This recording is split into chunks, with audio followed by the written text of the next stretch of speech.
Oh, oh, you caught me whistling. I hope you guys were up whistling and dancing with me. You know, it changes. It does change a lot. You know, you throw a hat on like this, a goofy looking hat, and then you can just go out and whistle. You don't have to get sunburned on your head. It's my problem.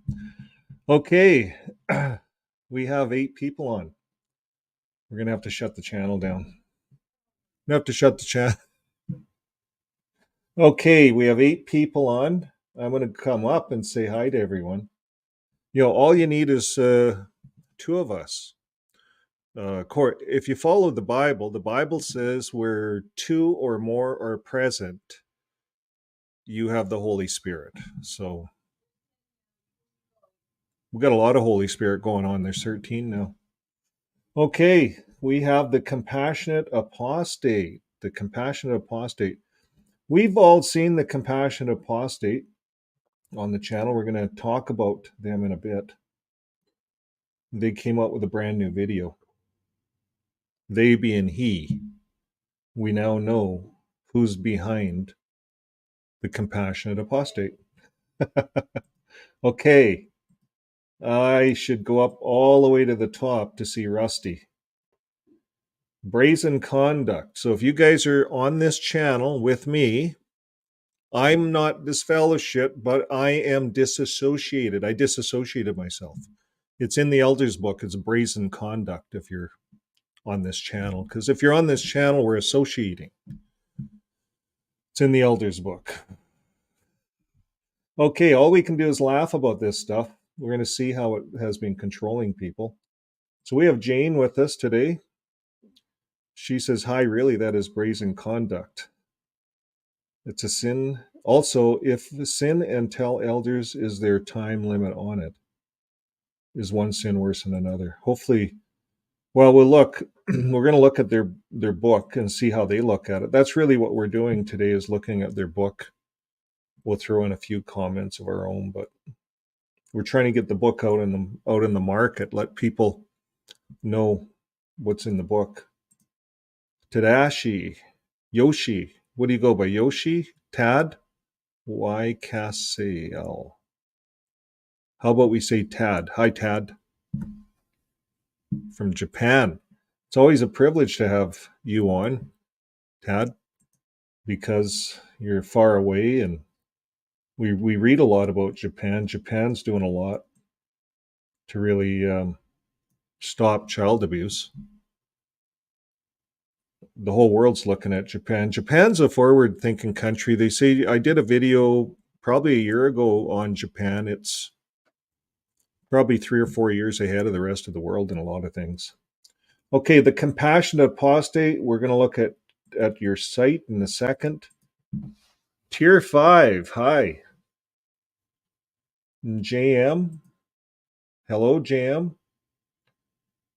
And we'll say hi to all the moderators. We'll say hi to my good wife. If it wasn't for my good wife, this show wouldn't exist. JM, thank you for all your support. And Jay, thank you, Jay. And hello. And then we have Steen1. Hello. And we have Victoria. Hello.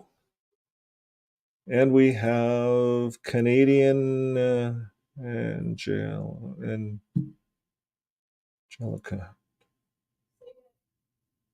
Canadian Angelican. Anglican. I don't want to say Anglican for some reason. Cognitive dissonance is a JW. We couldn't really be friends with an Anglican, but we can with an Angelican. Okay, I'm having water today. K. Fred. Hello, K. Fred. And Stay Copilot. ST Copilot? Like what? Sting? Oh, Saint Copilot. Saint Copilot. Okay. I get it. Saint. Jay says he should have been disfellowshipped a few times.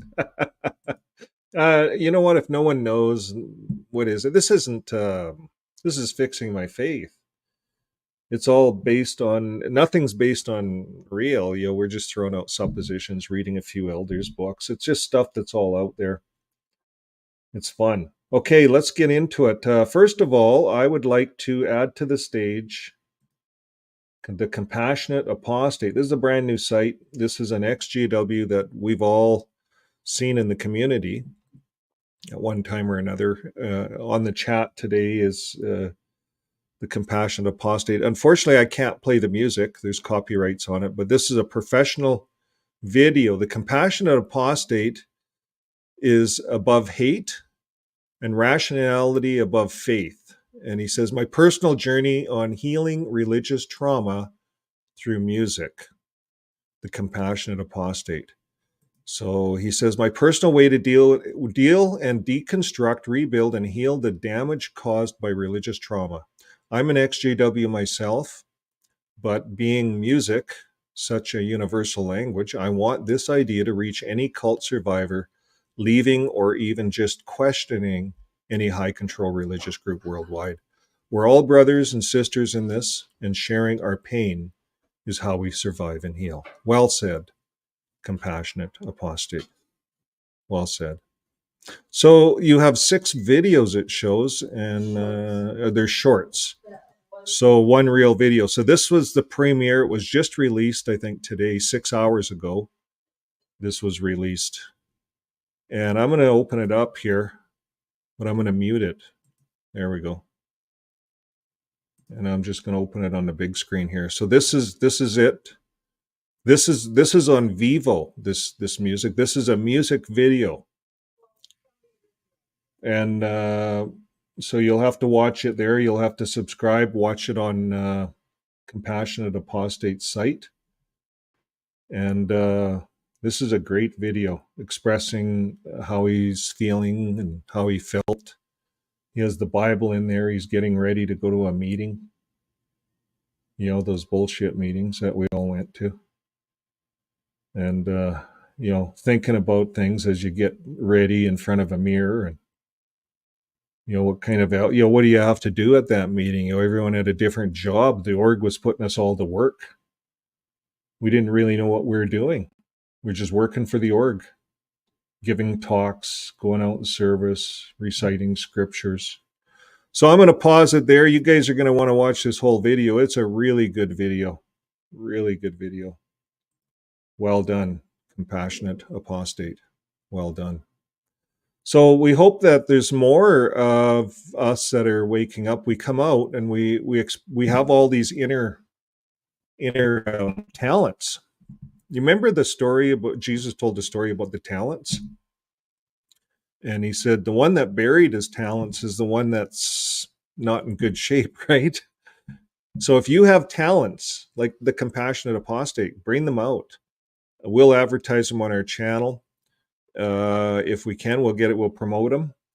Joe and Fran have a nice show, if you can make it there, Wednesday evenings. And I know the whole community is trying to sing new songs. There's a few good singers on there. So talent, we need the talent, pull the talent in together, communicate, express our sorrow or frustration. I like your title, Fix Me. You know, Mr. Fix It. I love that. Fix me. Because, and I don't know originally by 10 years, but maybe you were out for 10 years. What does it say on the video here? It's lots of times. The whole song is on the video. It's taken a lifetime to lose my way, a lifetime of yesterdays. All the wasted time on my hands turns to sand and fades in the wind. Crossing lines, small crimes, taking back what is mine. I'm fine in the fire. I feed on the friction. I'm right where I should be. Don't try and fix me. I'm fine in the fire. I feed on the friction. I'm right where I should be. Don't try and fix me. And you notice that's the Jehovah's Witness thing. Everyone's trying to fix everyone. So, okay, well, those are the original lyrics, I guess. That's what my good wife says. She knows all about it. But I just watched it once. It was amazing. I recommend everyone watch it. I was just combing these lyrics. They're all in the description of the video. And there's a video shoot edited by and a whole bunch of stuff there. Resources. There's links to Freedom from Religion Foundation, Recovering from Religion, all kinds of links there. Okay, well, great job, Compassionate Apostate. We look forward to seeing more of your videos. And if you ever want to come on our show, Wednesday would be a great place to have you. We look forward to seeing you. Okay. So this is what Compassionate Apostate said. 10 Years is the name of the band that wrote the song. Oh, great. Well, you see, everyone gets something different out of the music, right? When I watched that, I thought, this is me. 10 years. I got out of the organ and then went 10 years. I just drifted. I was looking at astrology, everything, and I really got involved in the drum dances with the Indians up here in the north. It was phenomenal. So that I got something completely different from that. It's cool that you're here sharing this with us as the artist. It's a real privilege to have you on our show today, Compassionate Apostate. Okay, well, everyone's here for this elders book, I'm assuming. I'd rather talk about this kind of stuff, but we have this elders book to get out of the way. And it's interesting, some of the words that they come up with in this elders book. So this is a Shepherding the Flock book. There. So I have some big words on the side there. We're going to look at those big words later. But this is the book, Shepherding the Flock. There's been see, I typed up there. I don't know if you can see. I typed in the word judicial. It comes up 337 times. So I left it in there. It'll be highlighted in yellow as we go through this book, Judicial. They sent out a letter recently, we showed on a recent video, to the elders to quit using the word judicial. They're supposed to use other words now. And I have a feeling they're going to change this book because it's all about judicial. So here we are. We're in the table of contents here. We got down to chapter 12 here, determining whether a judicial committee should be formed. We got halfway through it on the last video. And then just to give you an idea, we're not really getting into how the disfellowshipping and stuff goes until we come all the way down to chapter 15, where you prepare for judicial hearings. And then chapter 16, procedure for judicial hearings. So that's where the actual disfellowshipping is going to take place. And that'll be a couple of videos from now, folks. So hang in there with us because this is a long book. There's a lot of stuff in here. So I'm going to click on this just to show you where we're at and determining whether a judicial committee, and it comes into a whole section here. You see this? Misuse of tobacco. We covered all of this. Brothers breasting. You see this here, folks? Right here, the caressing of breasts. Right here, 15.1. Momentary touching of intimate body parts or caressing of breasts. I did not know this stuff was in this book until we covered it last week. Okay, immoral conversations over the phone, viewing abhorrent forms of pornography, misuse of tobacco or marijuana, and abuse of medical, illicit or addictive drugs. So in this book, it says you can use marijuana under your doctor's supervision and you can grow it if it's legal and you have a doctor's certificate and you keep it quiet in the congregation and no one knows about it. So we kind of had a chuckle when we were going over this because marijuana really stinks. Could you imagine you're growing it, you got your doctor's certificate, and your suit and your tie, it just stinks like marijuana because you just smoke some before you go to the meeting. You're keeping it quiet, right? You go to the meeting and you just reek like pot. And the brothers go, I smell pot. I smell marijuana. Is that you? What are you going to say? You're going to lie to him? You can say, yeah, it's me. Shh, shh. Supposed to keep this quiet. Well, bro, you stink. You're going to have to, I don't know, you're going to have to go through a car wash or something before you come to the meetings. But so they allow usage of it, but they don't. Then in the next sentence, they say, if it becomes a problem and people know about it, then you can't use it. That's what they said. So this is a double-edged sword, this book. Because if you're using marijuana, you're going to stink like it, especially if you're going out in public after using it, I would think. Okay, let's look at a few other things here. Already losing my voice over this stuff. Okay, here's where we're at. We covered the breasting brothers. We're right here, brazen conduct. That's where we're at. I'm going to click it. And we're right on brazen conduct. The Greek word translated brazen conduct is this word here. It's from the Strongs, whatever. So here it is. Do you see these words here, folks? Licentiousness. Okay, so I got that right here. It's refers to sexual behavior that is uncontrolled and socially unacceptable. It can also mean throwing off of sexual restraint, behaving in a way that is considered sexually immoral. Now, if you want to know how to pronounce that, it's right here. I'm not good with pronouncing stuff, so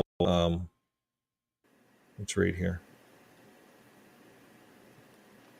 Can you hear that? No. We are looking at how to pronounce this word, as well as how to say more interesting and related words in English, so make sure to stay tuned and consider subscribing. How do you go about pronouncing it? Who's that? Licentiousness. You do want to stress on the second syllable, on the sentence syllable. Licentiousness. Licentiousness. Okay, you got that? Licentiousness. And here's the other word that they're showing us in this elder's book. Right here. Check this out. Where are we? So we got this licentiousness, okay? So, that's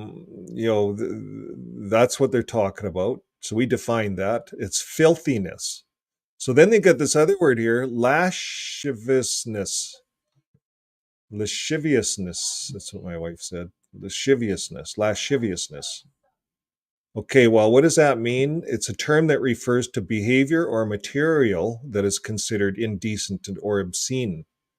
It is often used to describe sexual desire or behavior that is considered lewd or inappropriate. Synonyms for licentiousness includes bawdiness, blueness, coarseness, crudeness, crudity, dirtiness, and obscenity.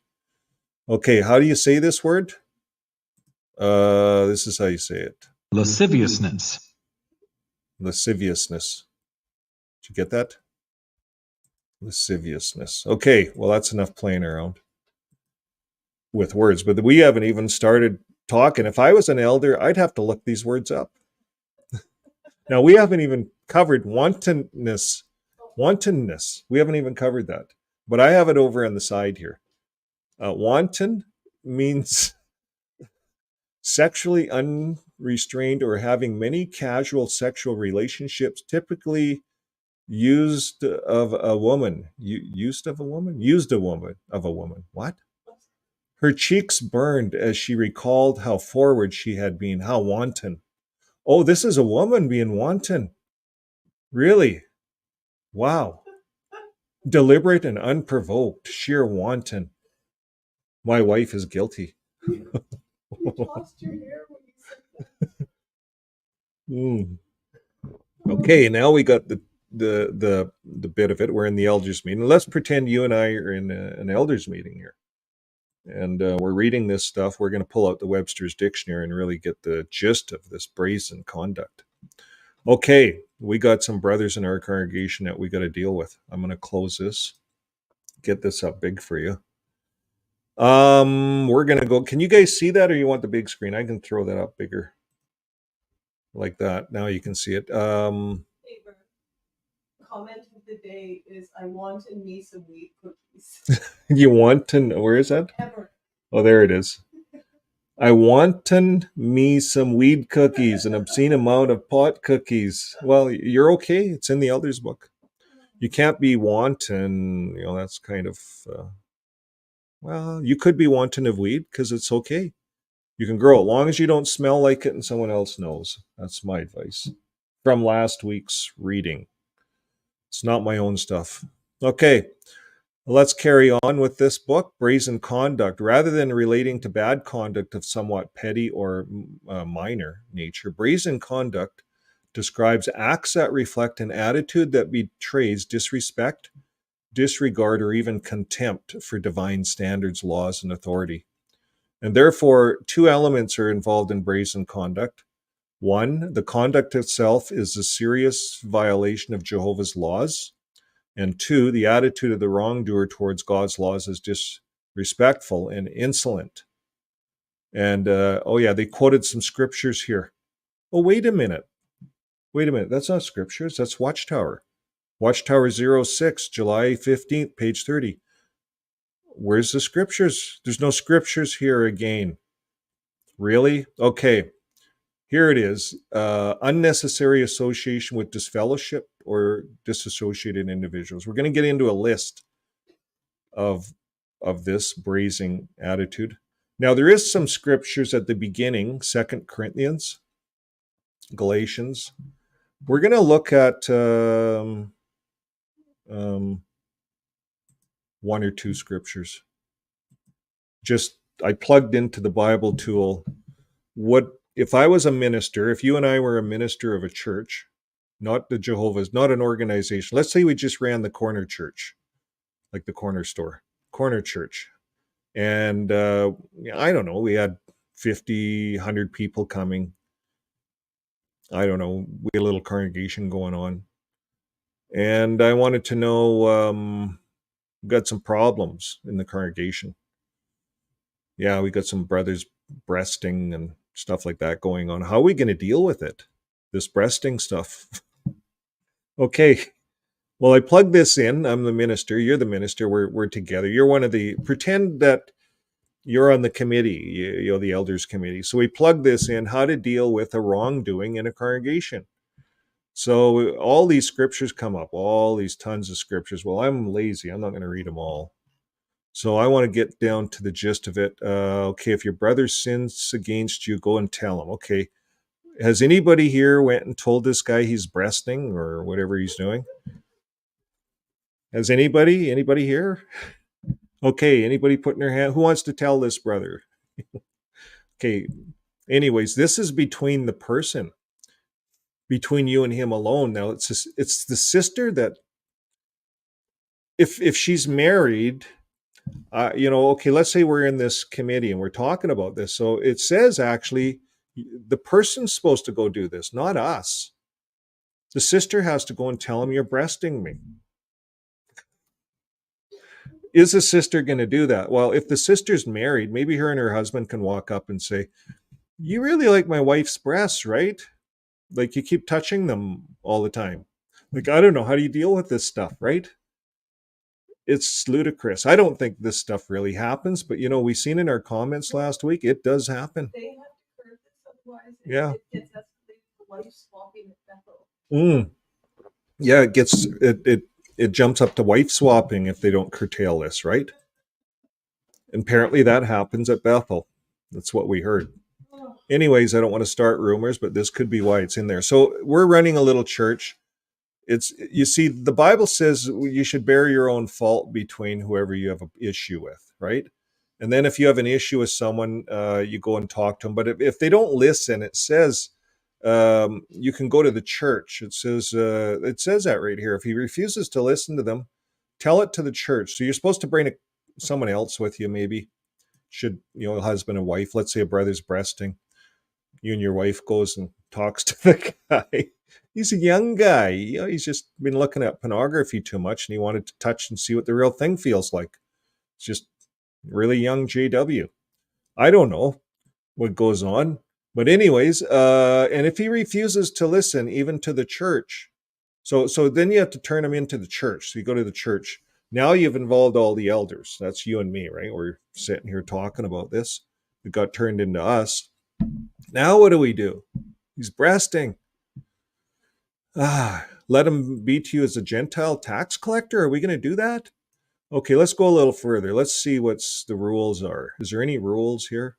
Oh, here it is. 1 Corinthians. That's where the rules are. Let's see if that coincides. Yes, 2 Corinthians are using here. We got 1 Corinthians going on here in the Bible tool. Is there a 2 Corinthians so we can match? Oh, yeah, there's a 2 Corinthians. It says, for such one, this punishment by the majority is enough, so you should rather turn to forgive and comfort him, or he may be overwhelmed by excessive sorrow. 2 Corinthians.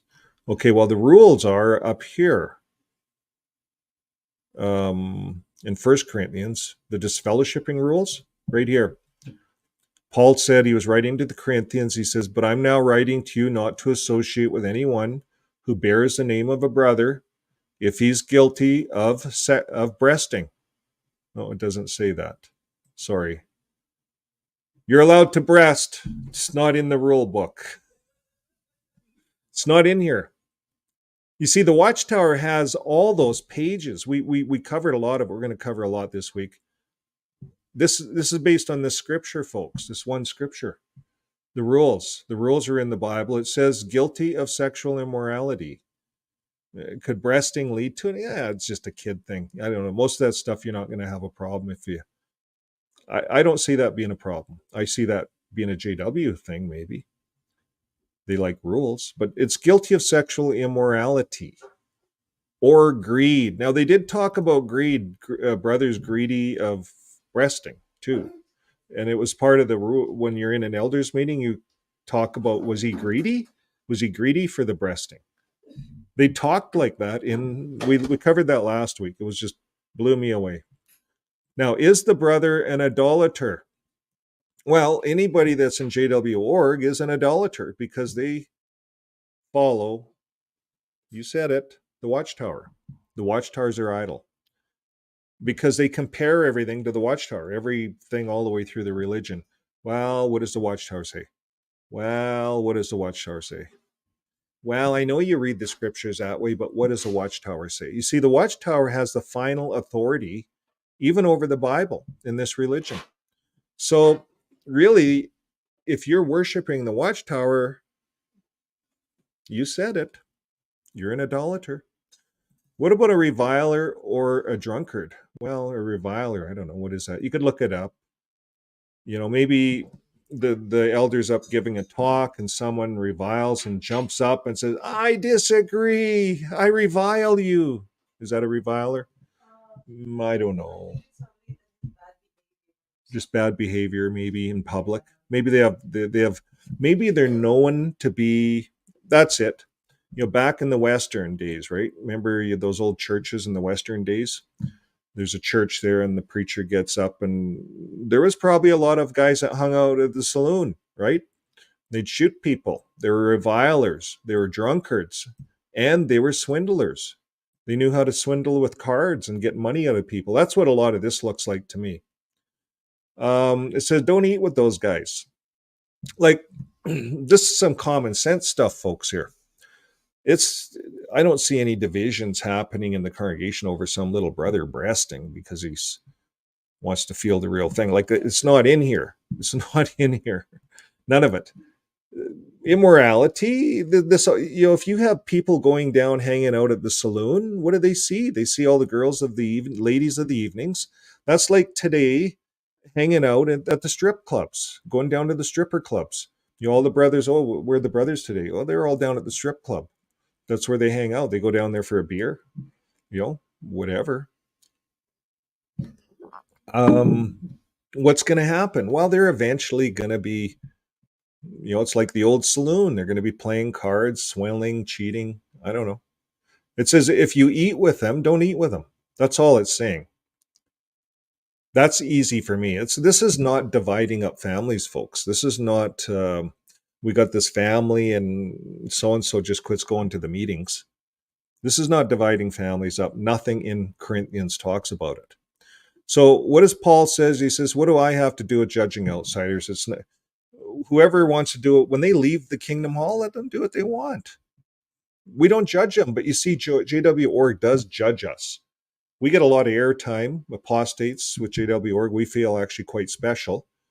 Any of you guys out there that are apostates and you're online, you feel pretty good when they give talks about us. Like the airtime that they burn on us is amazing.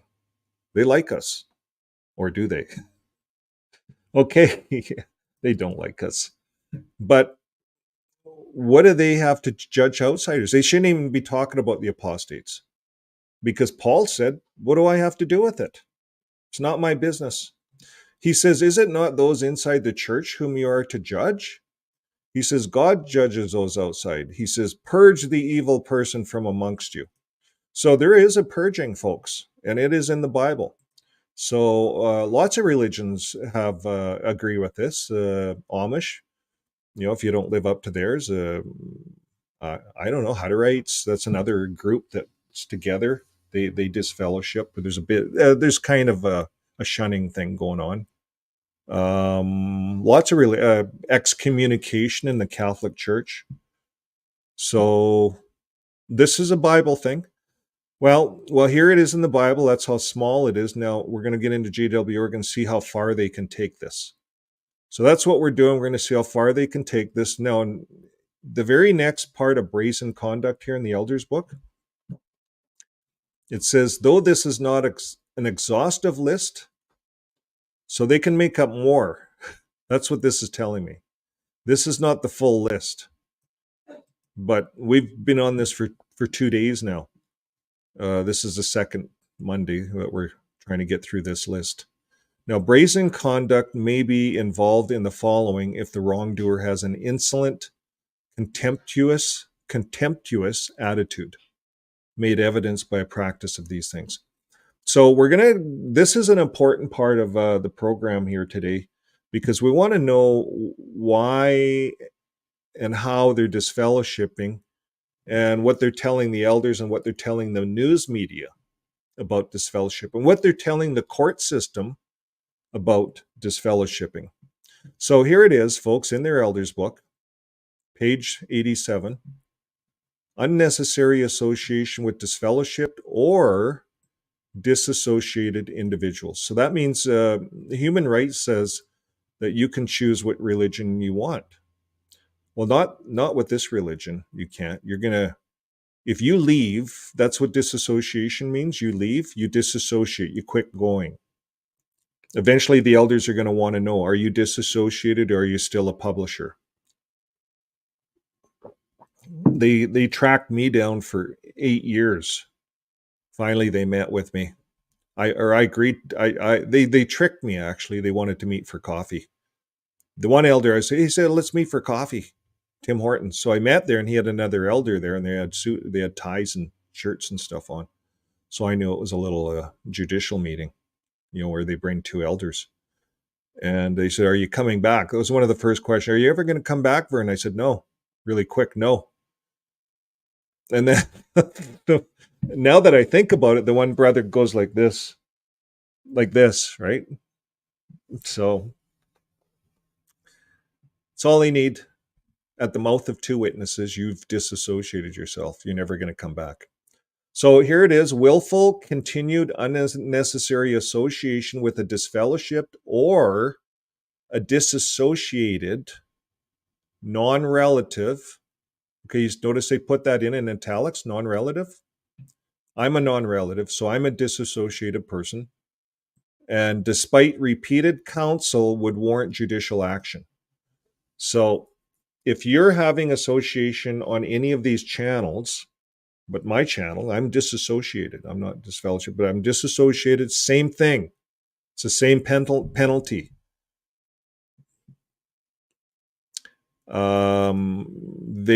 according to the elders book, I'm not a relative. Could you get away with it if I'm a relative? They have a whole bunch of scriptures here, right? We could look at them, but we looked at them. It just doesn't say much. Now, if a publisher in the congregation is known to have unnecessary association with disfellowshipped or disassociated relatives who are not in the household, here's the criteria, folks, who are not in the household. See, up here it says relatives, right? Non-relatives. So if you just read that far, you'd think, well, you could associate with relatives. Like relatives could associate, families, this wouldn't break up a family. Families can still associate, but no. Here's what it says. If you have with disassociated relatives, if you associate with disassociated relatives who are not in the household, elders should use scriptures to counsel and reason with him and her, probably. It doesn't say her in the elders book, so would it just mean this is just for the guys?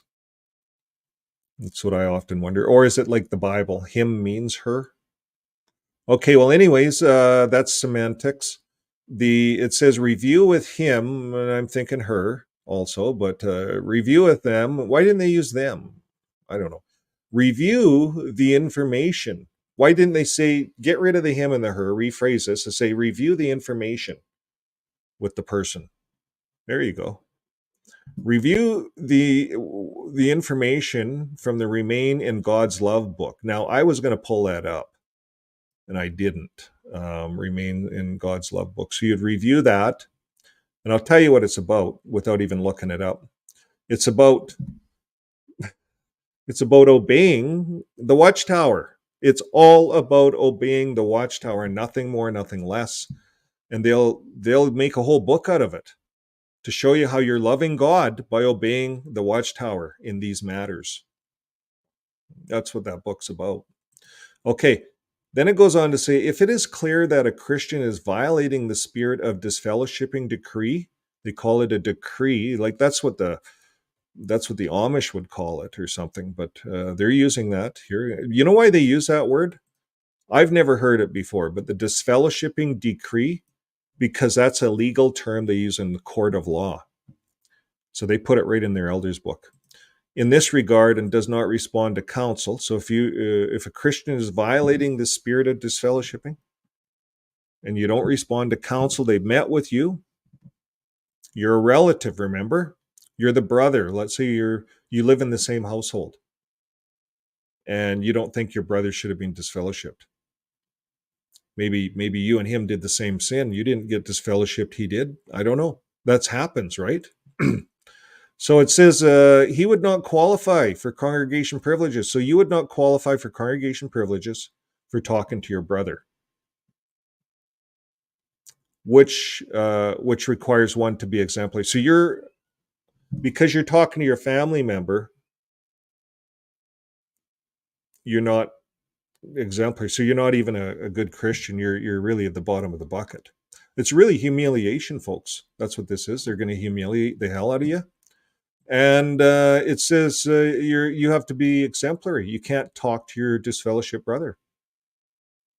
So here's what it says, folks. It says he or she would not be dealt with. It doesn't say she. He would not be dealt with judicially unless there is a persistent spiritual association, or he persists in openly criticizing the disfellowshipping situation. So what's going to happen? You're talking to your disfellowship brother about spiritual things. You're going to be met with two elders, and you're not going to be dealt with unless you disobey.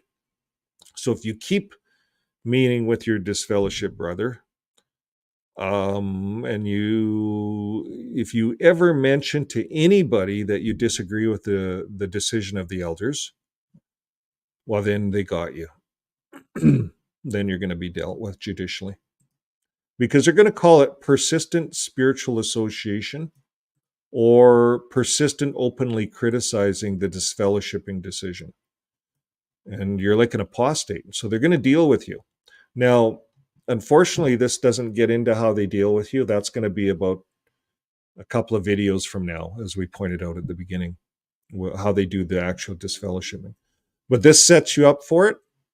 So now what I want to show everyone, now that we know what the Elders book says about disassociation, disfellowshipping, and how you should view those ones and how you should deal with them. You can't associate with them. I want to show you this.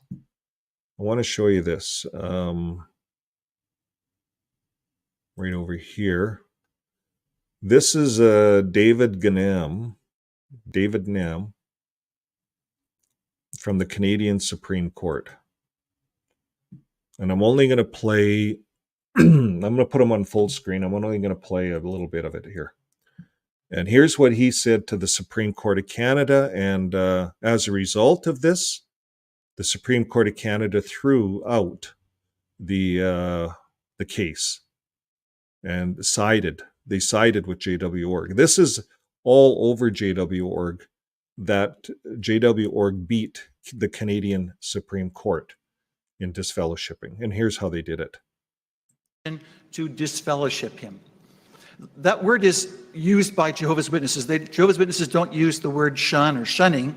They refer to it as disfellowship, disfellowshipping, disfellowshipped, because that really gives the sense of what's taking place within this particular religious community. Disfellowship literally means no further spiritual fellowship with the individual. And as I point out, sorry, Chief Justice. As I point out at paragraph 22 of my factum, the nature of the relationship then of a disfellowship person is not completely shunned. The disfellowship person is able to come into the congregation, to the congregation meetings. They're able to attend in the Kingdom Hall of Jehovah's Witnesses. They're able to sit wherever they like. They can sing the spiritual songs with the congregation. As far as their family members are concerned, normal family relations continue with the exception of spiritual fellowship. And the door is not closed to Mr. Well either. The person who is disfellowshipped can, after a period of time, ask to be reinstated in the congregation, because that's the purpose of the discipline. But as I Okay, what do you guys agree with that? It's not really shunning. Disfellowshipping is not really shunning. We heard JW.org. This is what they're saying. It's not really shunning. But let's look at the Elders book. Again, it's right there in front of us. They're saying you can't talk to those non-relatives. You can't talk to the relatives right here. If you have unnecessary association with disfellowshipped or disassociated relatives who are not in the household, elders should use scriptures to counsel and reason with them. It's the first step. And if it's clear a Christian is violating this spirit of disfellowshipping decree and they don't respond to the counsel, then what happens? He wouldn't be dealt with unless he's persistent. There's persistent to spiritual association. Well, the way Wall is saying it, you can go to the meetings. You can talk to this guy at the meetings. So if I had my brother who doesn't live with me at the meeting and I'm chatting with him at the hall, because that's where I can. They even made that new rule, right? This year, they just made a new rule on this. I'm going to be dealt with because I'm sitting there getting into a chat. What did they make in the rule? They said you can say hi. Like, come on. Well, that's not according to what Ganam said in the Supreme Court. He said they can have association. So it's really, really a lie, in my opinion. I think he lied. He stretched the truth for sure. Stretched the truth a lot. So, yeah. They're all liars. I agree. Tad? Yeah, Ruby, it's not always the way they say. What they say and do is two different things, right? We don't have to love the lie. Anyways, let's look at this. This is probably a big part of this. We have for us, I guess, that are being shunned, all of us. That's a lie. I just think that has to be clear. Any new JWs that are looking at it shows how they twist it in court to win. Okay, dating. dating, though not scripturally free to remarry. Continue to date or pursue a romantic relationship with a person through one or both not legally or scripturally free to remarry, doing so despite repeated counsel, generally after a warning. Talk to the congregation with warrant judicial. They get right after it, judicial action again. You notice judicial so many times in this book, Well, yeah, you can't date someone that's not free to remarry. Who really gives a crap? Anyways, 18, drunkardness. Now, this should come back to bite a lot of elders, drunkardness. I've seen so many elders drunk. I don't know if that's just me. I've been in 7 congregations. The guy that started studying with me showed up with a bottle of wine every time he studied. He was an old guy, old brother. He wasn't an elder or anything, but they assigned this guy to me. I was just 18 or 19. Came after a while, he got to know me, of course, and says to me one night, he says, do you like wine? Do you like wine? I said, oh yeah, I like wine. Next time he came with the study with a bottle of wine. So he said, well, this is for later. So we had the study, and we polished off that bottle of wine, I'm sure. Anyways, it became a thing. And all the way through, elder after elder, I became friends with lots of elders, and they drank lots. Well, here it is. A judicial committee is required when there's a practice of drunkardness. Now, not a lot of the elders would get drunk, right? Because you get really good at drinking. I got that way. Once you get good at drinking, you get immune to it, and you can drink a lot. Like there was a lot of servants, elders that could drink me under the table. I couldn't keep up. We went to Cancun once, and I went with a bunch of elders and servants, and they were drinking that stuff with the worm in it, tequila. They had a worm in it, and I couldn't keep up to them guys. Anyways, it says a judicial committee is required when there's a practice of drunkardness or a single incident of drunkardness that brings notoriety. Now there's the key, notoriety. And that's what I heard all the way through, is if you keep it quiet, you do it at home, no harm, no foul. And I agree with a lot of that. But you notice they make this so they can drink, because they do drink. Mormons don't drink. I worked with lots of Mormons. They don't drink alcohol because they don't have any money left at the end of the month. They have to give 10%. That's what most of us use for our drinking money, right? That 10% is our drinking money. Anyways, a scriptural description of drunkenness can be found in the following references. Job, someone got drunk in Job. Psalms, there was some drunkenness, I guess. Proverbs. I didn't look this all up. But if you were an elder and you were having to deal with someone on drunkenness, you'd be looking up all these scriptures. You see, they'd even bring you to the Watchtower of 83. You'd be looking that up. We don't have time. We're having a hard time getting through this book. There's a lot of extra work elders have to do when they prepare for an elders meeting if they're dealing with drunkardness. And then if you're an elder and you have to sit in and you know that you've gotten drunk a couple of times, maybe you went on holidays down to Mexico. In Canada, a lot of Canadians go down to Mexico for holidays. Then some of them get this wingnut idea that they're going to be, they call them need graders. They go down to Mexico and they become need graders, and they work in they have these English groups set up all over the place down in Cancun, Playa del Carmen, those areas when I was in my day. And all these elders would go down there and let loose a bit. You could actually go outside of your congregation for 6 months, still hand all your time into your email it back home and do it that way. You can get local brothers. I think we were handing our time in locally, and there was a local elder from the Spanish that was assigned to, he was bilingual, and he ran it, and he was one of the biggest drinkers of the whole one. Bert works. Anyways, it was a lot of fun, but there's a lot of drinking going on. Now, we're not dealing with drunkardness. But if an elder had to sit it down and deal with some young brother that got drunk, that'd be a hard thing if you know you went to Cancun and got drunk yourself a couple of times, lots of times. If an individual confesses to an elder that on one occasion he overindulged in alcohol to the point of drunkardness in a private setting, such as in his home, and there's no notoriety, no publicity, it may suffice for the elder to give strong counsel, and in any case, the elder should inform the coordinator of the body of elders of the matter. So that's it. It's not a big deal if you get drunk. And you don't have to go and confess it to an elder. That's BS. You got drunk at your house, right? And you went to bed. No big deal. It's your own business, really. It can become their business if you're an elder. Let's say you're an elder, right?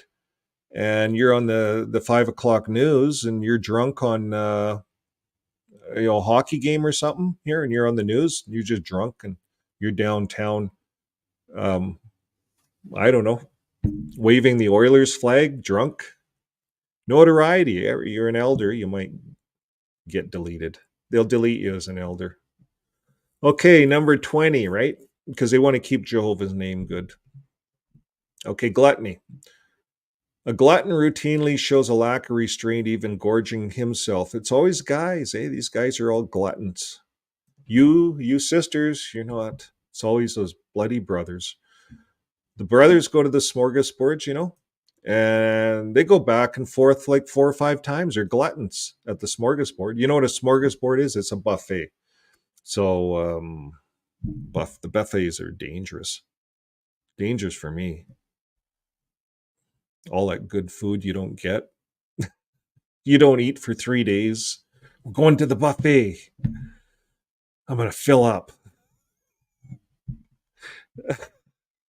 Okay, let's read this. A glutton routinely shows a lack of restraint, even gorging himself on food to the point of feeling very uncomfortable or becoming sick. Oh, excuse me. I eat too much at the buffet. I got to go to the bathroom and throw up. Come on, are you serious? This is in this book, eh? Okay, I got to cover it, I guess. Okay, gluttony is determined not by someone's size, but by his attitude toward food. Okay. Thanks, Watchtower, for that. Okay, that was a good one. Stealing and thievery. Though all stealing is wrong, the body of elders should use discernment in weighing circumstances and the extent of the involvement in the wrongdoing to determine whether it's a judicial matter. Well, when I was down in Mexico, it's not really stealing. Like, you can borrow. I had one brother, he's a ministerial servant, and he borrowed $5,000 out of my bank account because, Canadians can't have bank accounts down there, so you have to open it up with a brother. So I asked the presiding overseer, who can I trust? And he says, this guy, he's a ministerial servant, but he works in the hotel zone in the accountants. He's like an accountant. And I thought, wow, I struck gold. So we got the little business set up. It was an ADT dealership. It was going to help us. It was just a pipe dream. But anyways, I got slapped for that. Yeah, he cleaned the bank account out. For $5,000, he left his wife. Anyways, I got a phone call and I didn't go back. I didn't go back. It was disappointing, but it happens. Though it's all wrong, the body, he just borrowed it. But if he wakes up, I'm not going to name his name. If he wakes up, he knows who I am. He can pay me the money back with interest. We'll just call it borrowing. It was just borrowing because I don't want to call anybody a thief. He probably, I don't know. He left his wife and kids. That was wrong. It was really wrong. But anyways, that's what happens. Thievery happens all over the place in the congregation. Probably there's lots that happens with these guys. They set them up as secretaries, and they handle all the money. if there's cash put in the contribution box. And it can get dicey. They can get tricky. I know of elders that were lawyers, and they were, this is a time back in the 80s, right around Edmonton. And this happens all over. As JW elders. This one was a lawyer's firm doing all the work, all the legal work here in Alberta for the JWs. And it turned out the Bar Association, not the JWs, but the Legal Bar Association, caught him swindling money out of JWs. So they would take estates, and he got a whole pile of money out of these estates. And they caught him. He got disfellowshipped, but it happens. Number 22, deliberate malicious lying bearing false witness. Though all lying is bad, judicial action is taken only if there has been a practice of deliberate malicious lying. Malicious means deliberately harmful, harboring ill will or enmity.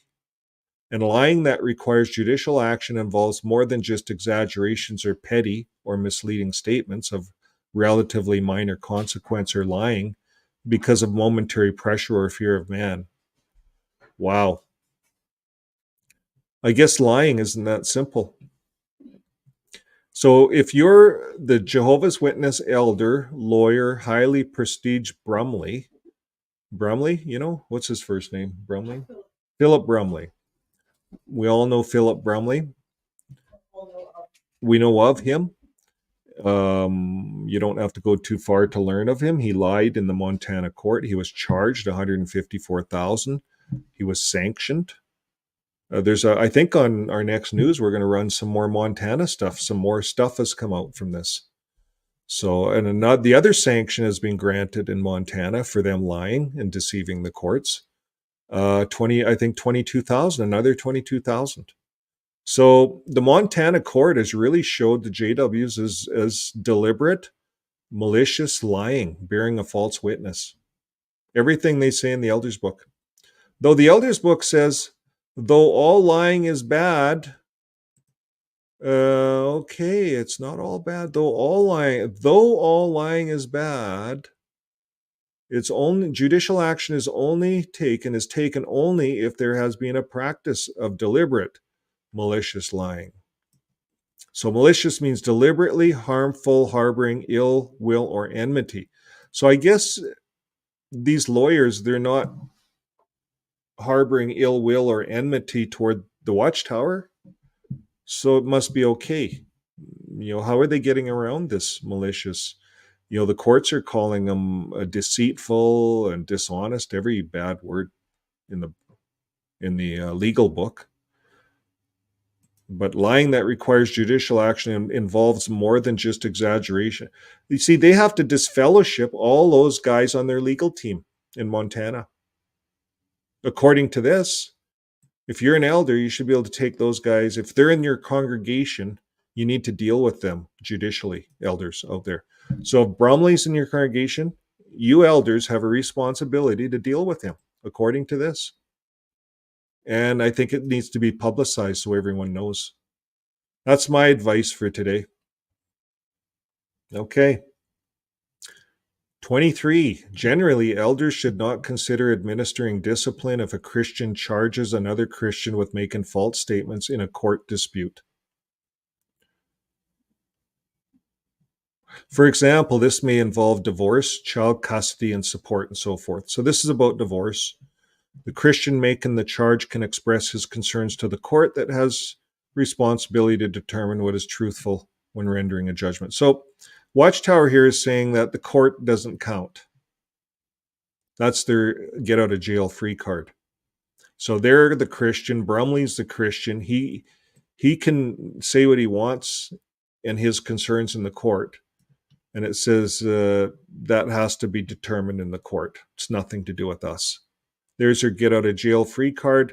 So you see, the elders, we'll tell the elders, you got to deal with your own. And they'll come back, oh, well, no, according to 23 here, he can kind of do what he wants in court. That's a different story. You see, folks, how this is a double-edged sword, this book? You can lie in court. That's how I'm reading it. You guys help me out here. It's theocratic warfare. Is that what they're saying? Yeah, that's what they say. Okay, let's move on. Fraud and slander. There's a bunch of scriptures there. We're not going to read them. Fraud is defined as intentional use of deception.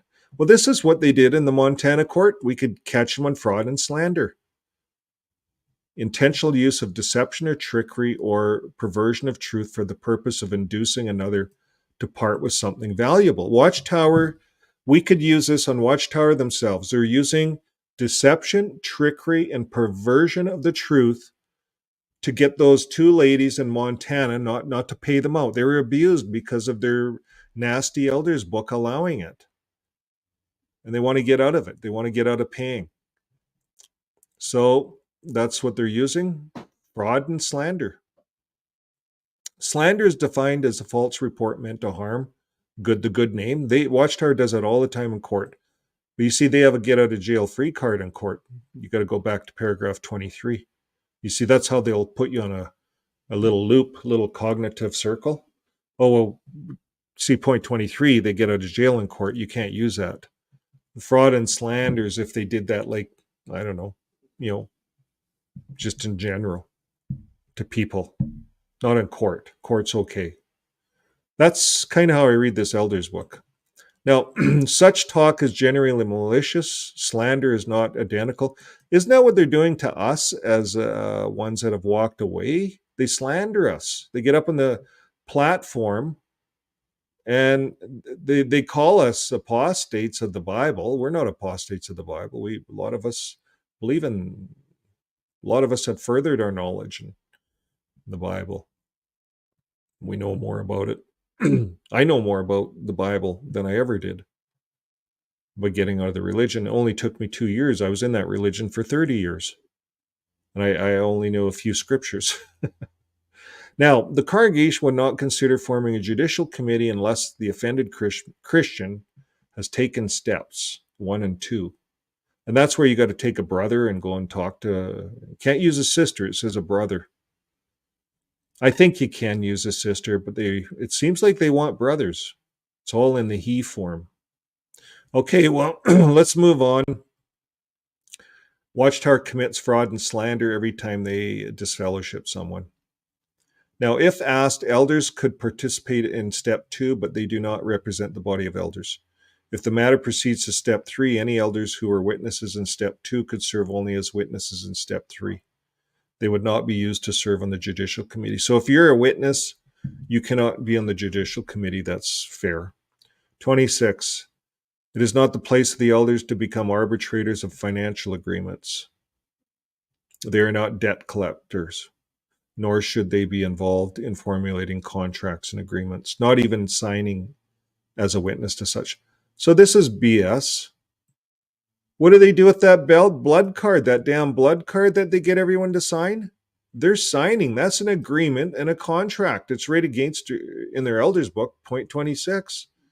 We should take that up with them. That's a death card.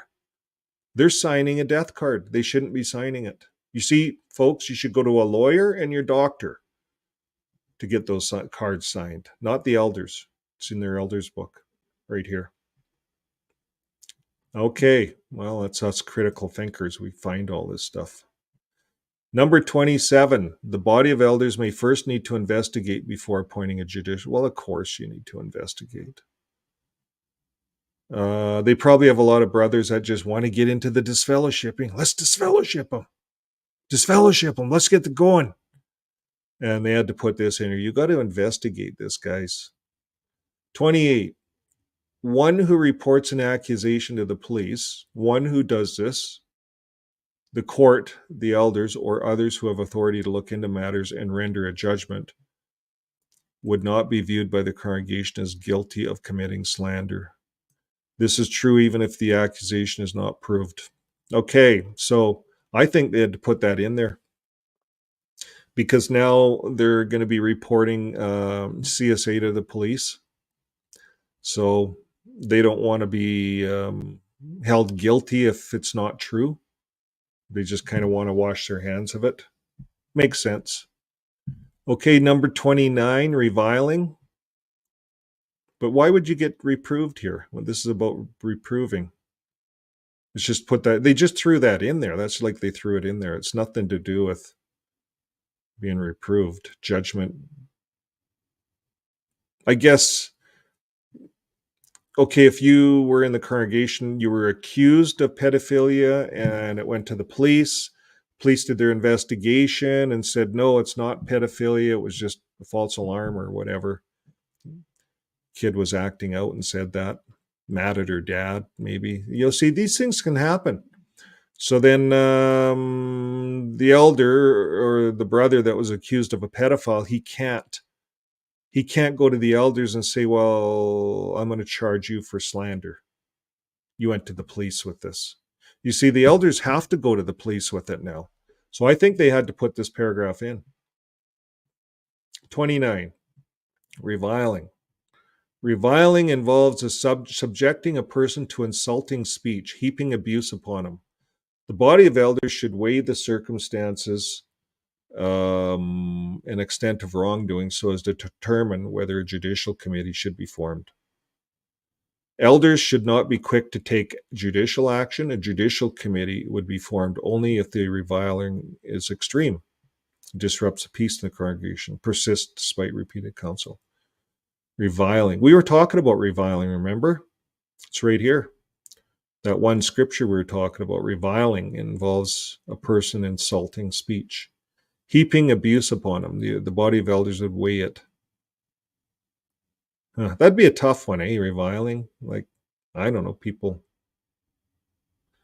form only if reviling is extreme. So, you see, they're cautious on that one. It would be formed only if the reviling is extreme. So, if you're out there, you might want to just do some light reviling. Just don't disrupt the peace of the congregation.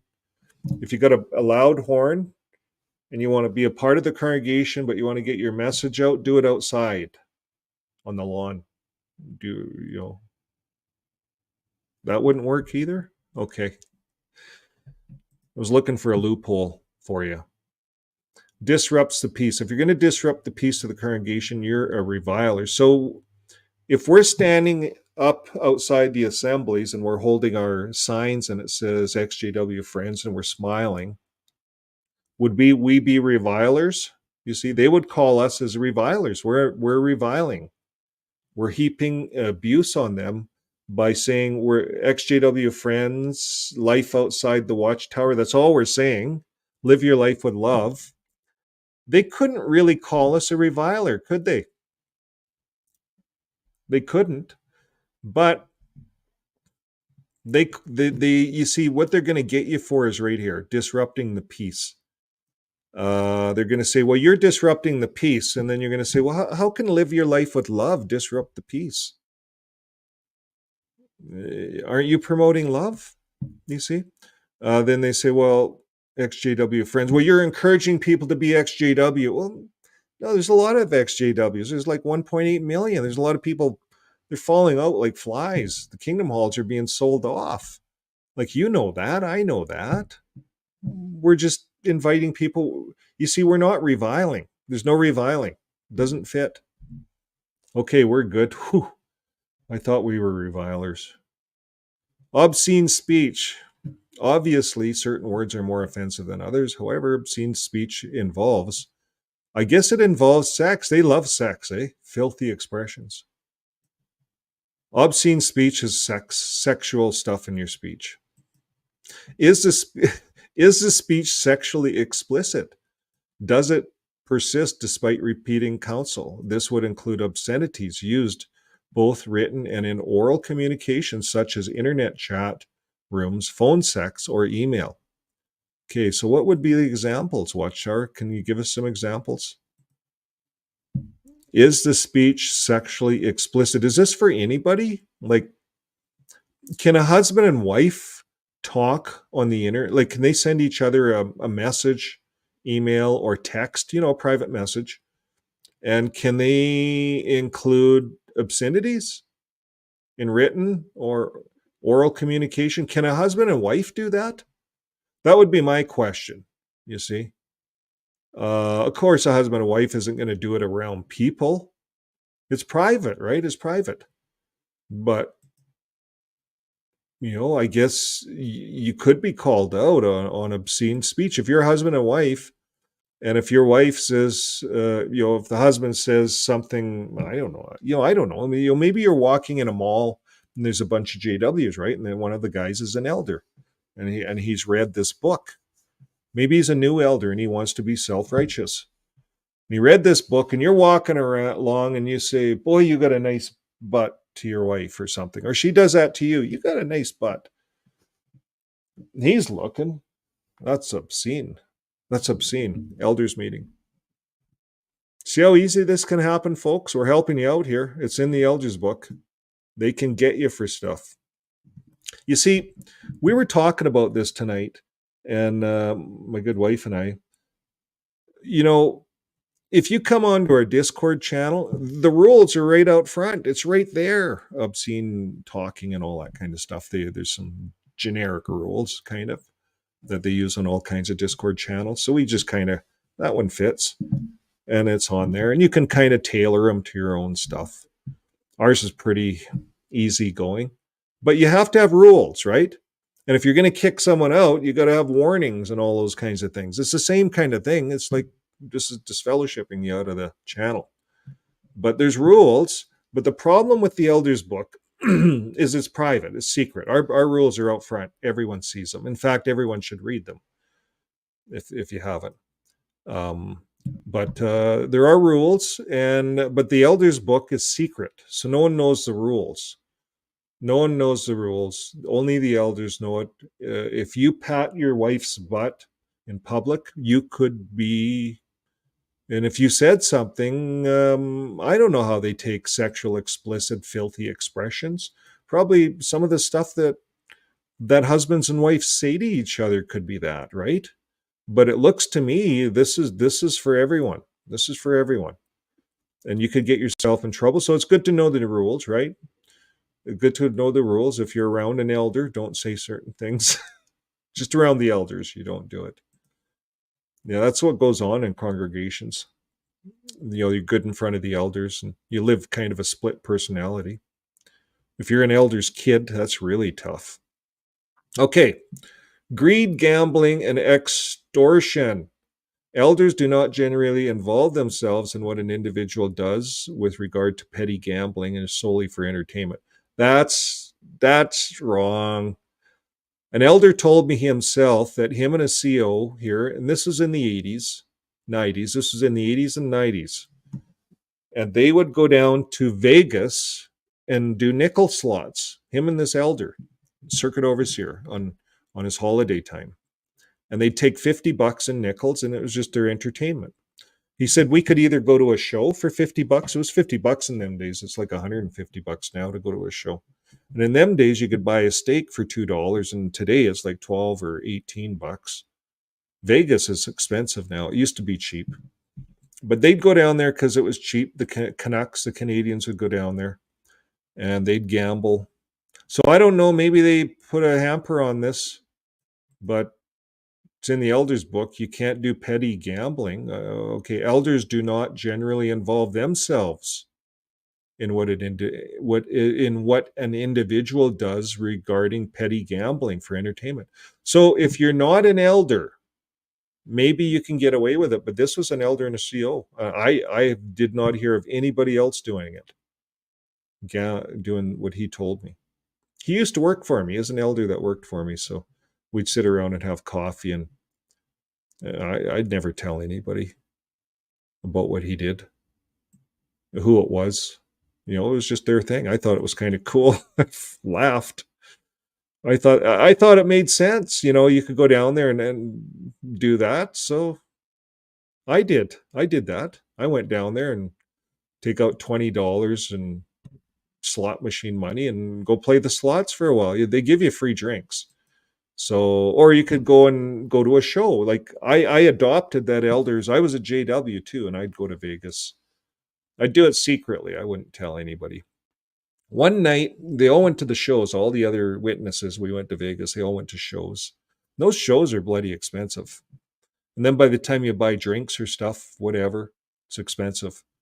So I couldn't afford the shows. So I went and played some 21, and I did really good. I just didn't care. I had $50. I wanted to get rid of it so no one would catch me, and I kept winning and winning and winning, and no one caught me. But it's amazing how that works. Anyways, I probably would have maybe been disfellowshipped for that. If an individual's gambling reveals a course of greediness, perhaps causing harm to himself or others, he ignores repeated counsel. Judicial. Like gambling is a problem. People play the slot machines. They'll gamble their whole paycheck away. So I do not disagree here. I agree with a lot of this stuff, but I'm just telling you my experience. There's people that go down to Vegas and gamble, even though this says it in the Elders book. They don't listen to it. At least back in the 80s, they didn't. Number 32, an individual continuing in employment directly involved with gambling or employment, making him a clear accomplice. Like if you worked at a bingo hall, bingo is gambling, right? And that a lot of the bingo goes to charity, helps people. But they're saying you can't do that. You couldn't work at a casino. Judicial action. You see, that's not in the rules. You see, here we're getting away from the rules. This is what bugs me about this religion. They get away from the rules. I want to pull the rules up again, just so you remind you guys, it's not in there. It talks about reviler, drunkard, swindler, not even eat with such a one. So if you're working in a bingo hall, you're not eating with anybody. You're just, I don't know, you're just probably running around helping. A lot of volunteers work in bingo halls, but they're saying that you can't do that. But it's not in the rule book, the Bible. I don't see it in here. Maybe I'm not reading it like a JW, but I'm not seeing it.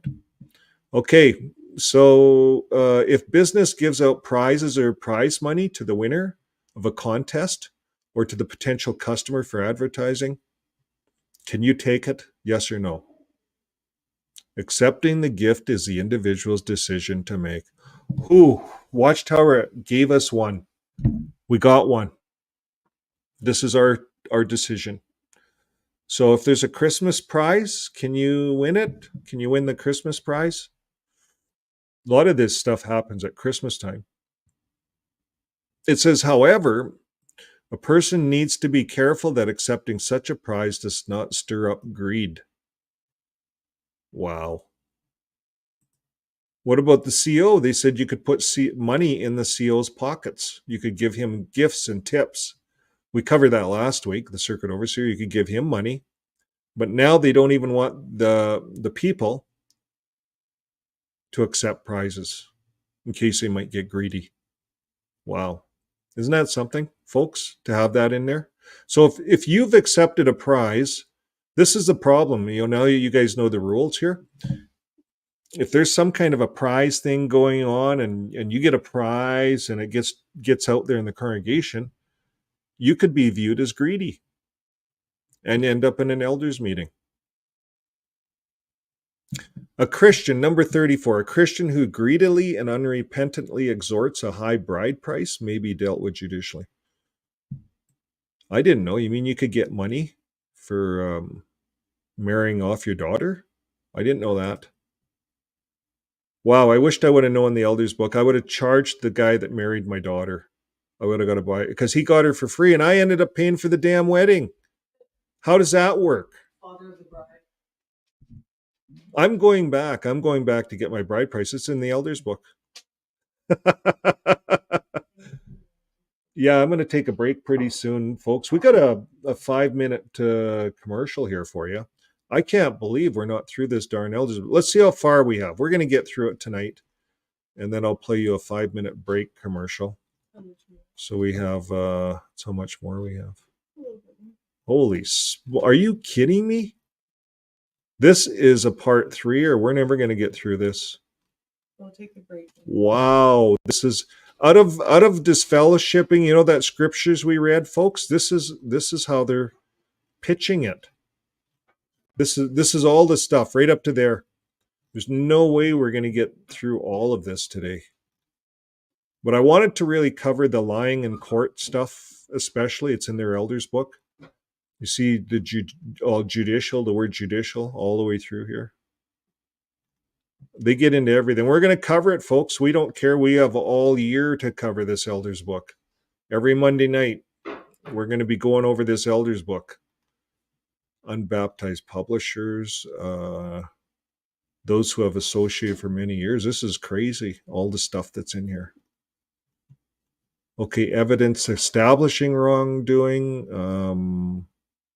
Okay, let's work down to here. Where are we? Apostasy, manslaughter. No, we didn't get there yet. Refusal to provide for family. We didn't get there yet. Gambling. That's what we're on. Gambling. Okay. I'll blow that up. That's where we're at. Greed, gambling. We talked about that. You can't work for a gambling institute. And they're going to be on you for greed if you accept prize money. A Christian who is greedily, unrepentantly extorts a bride price, I'm going to have to go get some money for my daughter. I didn't know that was in there. Number 35, refusing to provide for the family. Okay, that's what we're going to end up with. I'm going to play a little, just take a 5-minute break here. I'm not ending the show. Don't hang up. This is actually, keep your volume on. This is a really good one. This fits the Elders book for disfellowshipping. So it's a new update. This is a new update on disfellowshipping. So here it is.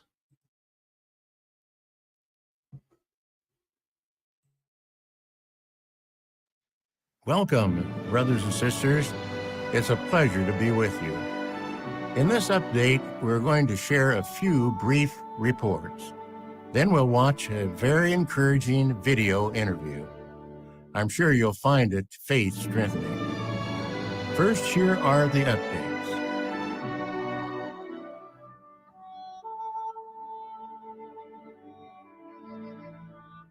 Well, thank you, brothers, and thank you to all the governing body for patching me into this assembly.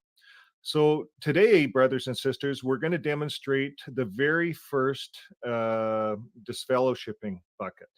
We're calling it a DFB. So for any of those that have been disfellowshipped or any of those out in the audience today that are disfellowshipped, it's very shameful. I completely understand what it's like. So what it is it's a way of taking our face away. We don't want the shame, but we do want to be obedient. That's why we're at the assemblies, and that's why we're at the meetings. So what we've come up with is a DFB, and it'll take all the shame away, and it'll make those that are disfellowshipped, it'll make their lives much, much better. In fact, we're going to reduce the sentence, the governing body has said, to 3 months maximum for the maximum offenders and 1 month for minimum offenders, such as beards and questioning things, a 1 month offense. So they'd have to wear the DFB for 1 month to the meetings and assemblies such as here, but there'd be no shame. So this is going to reduce, our legal department has said, no more lawsuits. So here it is, folks. This is the new DFB. It's a disfellowshipping bucket, and it has a handle on it. So no longer do you need a meeting case.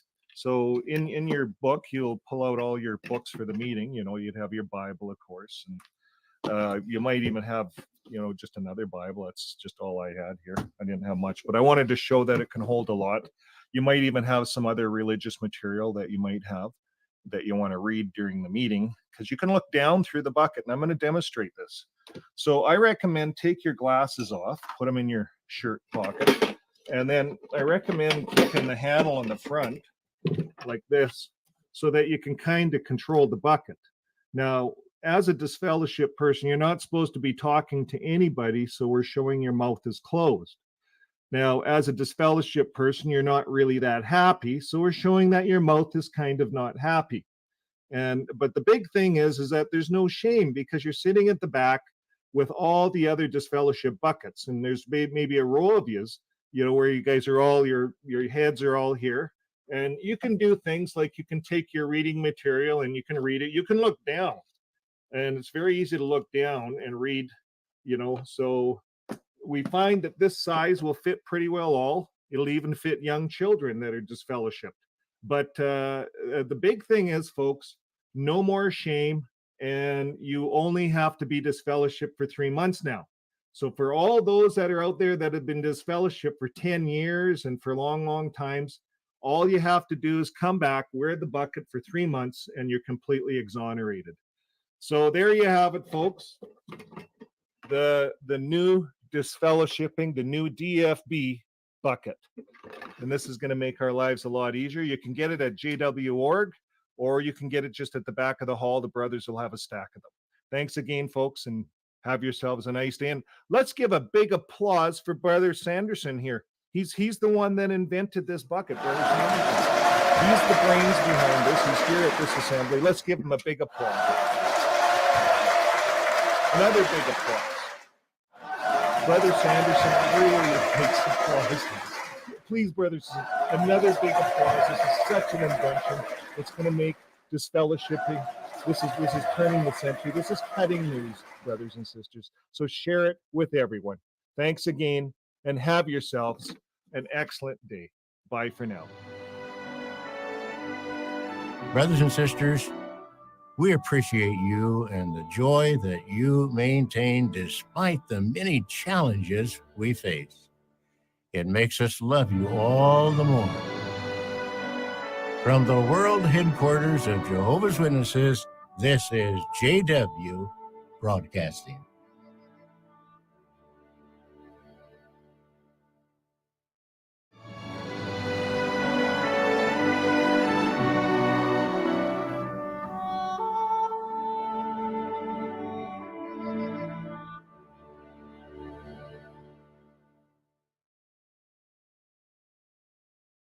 Oh, and there we go. Okay, welcome back. Welcome back, everyone. We'll get right back into the Elders book. Hope you enjoyed that new update coming up for disfellowshipping. If you're disfellowshipped, they're going to reduce the sentence. They are actually. We built this video about, I don't know, about a year ago. Some of you probably seen it before. And it was a while ago. They weren't even talking about any of this stuff. They weren't talking about service. None of this stuff had happened back then. This was right after the virus. We made this, and we felt that the disfellowshipping, we made a satire on it. I didn't think it would come true, but they have reduced the disfellowshipping sentence. If you go back, they'll reinstate you in a month, almost. 3 months for sure, you'll be reinstated. Okay, refusal to provide for family. That's the next one that we're on. Adamant refusal to provide material, leaving a wife, children destitute, may warrant judicial action. Some of the factors the body of elders should consider. So some of this stuff, it makes sense to me. You wouldn't want people, elders, you have to have rules, right? And there is scriptural reasons on that too, I know, 1 Timothy. Now, does a husband adamantly refuse to provide for his family, such as health, financial difficulties? Is he doing what he reasonably can do? So if you're a woman out there and you're not being treated right, it's in the Elders book that you have to be treated right, if there's a split up or something. Has counsel been previously given? Has there been opportunity for him to respond? Does his wife have material resources affording a secure life? So they go into all that. And when separation is involved, to what extent is the wife's responsible? They get right into your life. So their refusal to provide for family. And that could happen. Let's say you were running a church, the corner church, and one of your people comes up to you and tells you that. It's, what do you do? What do we do? Well, they probably got this. I don't know where they got this stuff out of. What would I do? I would say get you involved in family counseling. Like, I'm not a professional. Let's get you involved with family counseling. I'm sure they'll actually get the courts involved. They'll do a lot more than the elders will. That's what I would say if there's problems in the family like that. But the elders get right into your business, and they're not going to get you the money necessarily. You see, if you get into family counseling, they'll actually provide legal aid to help you. In Canada here, they do. Now, number 36, fits of anger, violence, domestic violence. Christian who cannot control his anger cannot be exemplary. It all makes sense. I'm not arguing that one. Number 37, if a Christian took up professional boxing. Oh boy, how did they get that in there? Now, okay, we just had this discussion, my wife and I. And she said, one of the ways, and I hadn't thought of this, as ExJWs, we come out and we have to deal with little spouts of anger as we wake up, right? And when it's like going through a divorce when you've been lied to. And, for a lot of us, Jeffrey Jackson in front of the court, it'd be presumptuous to say we have the truth. The truth could come from anywhere around us, like what a bunch of liars, right? Like for a lot of us, that made me angry the first time I seen that. I got angry. I got up and stormed out. Asked my wife. She was sitting there like, what the hell? What's wrong with you? But she didn't realize the depth, like the truth, what that truth meant and how we were preached and how sick we were. Yeah, we were sick. So when we wake up, we have to deal with this little bit of anger, right? A little bit of anger. So, but we got to control it. But so my wife says, we're talking about this today. Why don't you ExJWs take up boxing? That's what she said, because that's a way of getting your anger out, eh? You punch it out. You punch it. You've heard of that, right? It's therapy. And, not everyone has a channel to get up and talk it out. So some need to punch it out. But here, if you wanted to punch it out and went down to the boxing house, number 37, some elder's going to see you walk in there, right? If a Christian took up professional boxing and refused to stop despite repeated counsel, judicial action would be appropriate. So if you took up professional boxing, so I guess you could go boxing and not do it professionally. You could buy a punching bag. What if you became really good at it though and wanted to go professional? You'd have to actually leave being a Jehovah's Witness.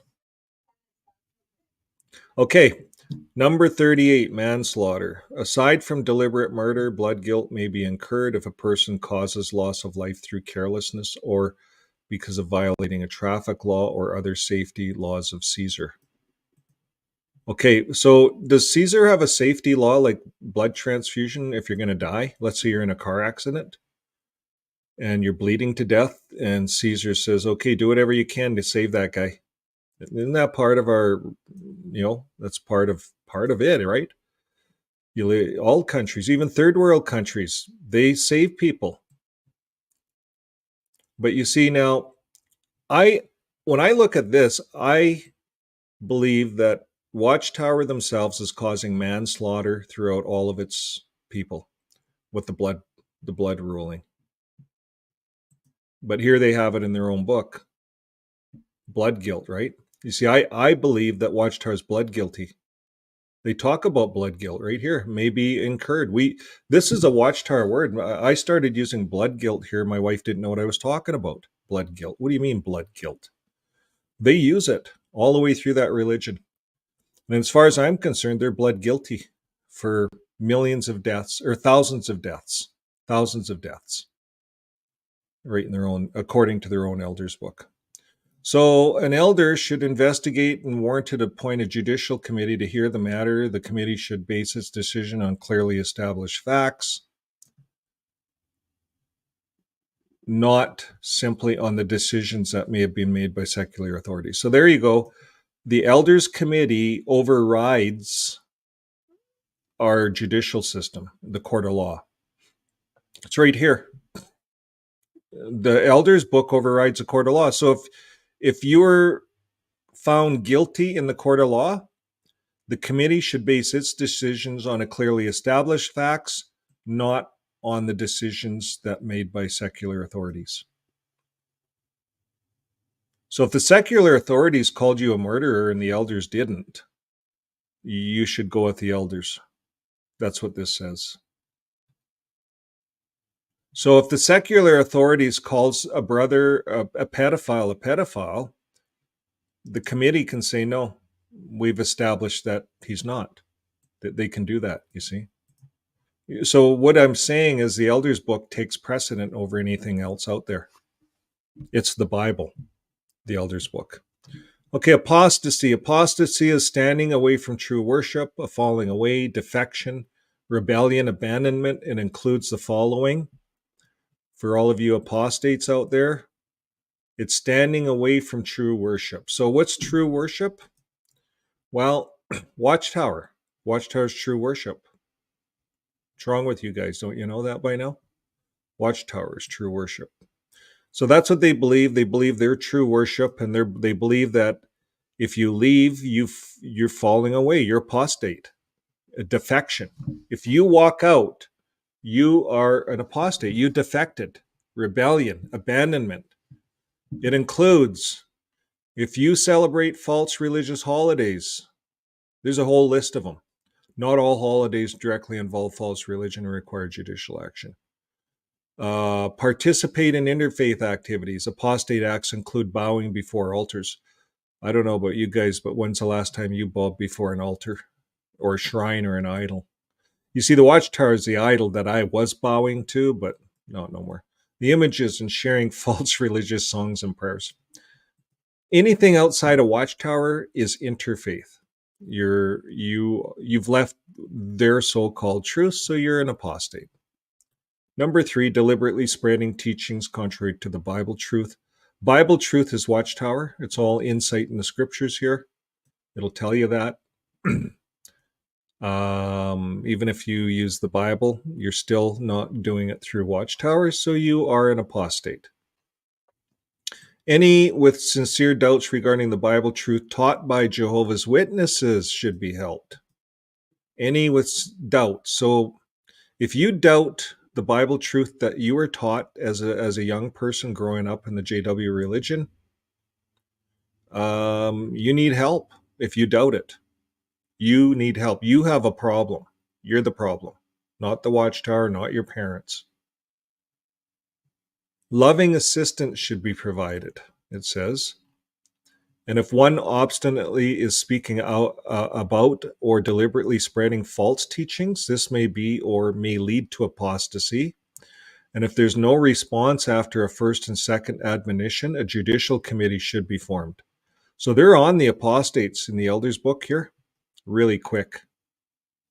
They're on you guys, on us, I guess. Now, cause divisions and promoting sex. This would be deliberate action, disrupting the unity of the congregation, or undermining the confidence of the brothers in Jehovah's arrangement. And it may involve or lead to apostasy. And employing and promoting false religion. So if you're continuing an employment that makes one an accomplice to or a promoter of false worship, would subject one to disfellowshipping after being allowed 6 months to make the needed adjustments. Now, I knew a sister that worked, and her husband was on the building committee. What do they call it? The LDC now? In them days, it was the RBC, but he ran it in here in Alberta. And she worked for the Catholic Board of Education. She was employed by the Catholic Board of Education, but they allowed it because it wasn't the Catholic religion. It was an education school. But they did have religious classes. She just didn't go. Or, she wasn't a part of that. She was working for the school board. So we asked about that, and they had a get around for that anyways. So it's not always the way it might look, but they're saying if you work for or an accomplice to a promoter of false worship, that would subject one to disfellowshipping. And they give you 6 months to quit your job. That's how Watchtower gets into your business. Okay, Spiritism. They just show a bunch of scriptures. I'm not going to look them up. Idolatry. Idolatry includes the use of images and includes pictures in false religious worship. So it includes the JW org symbol, their logo. It includes pictures of the governing body's faces and any kind of worship to the elders book. That's what idolatry is, really. Anyways, they'll have their own view on it.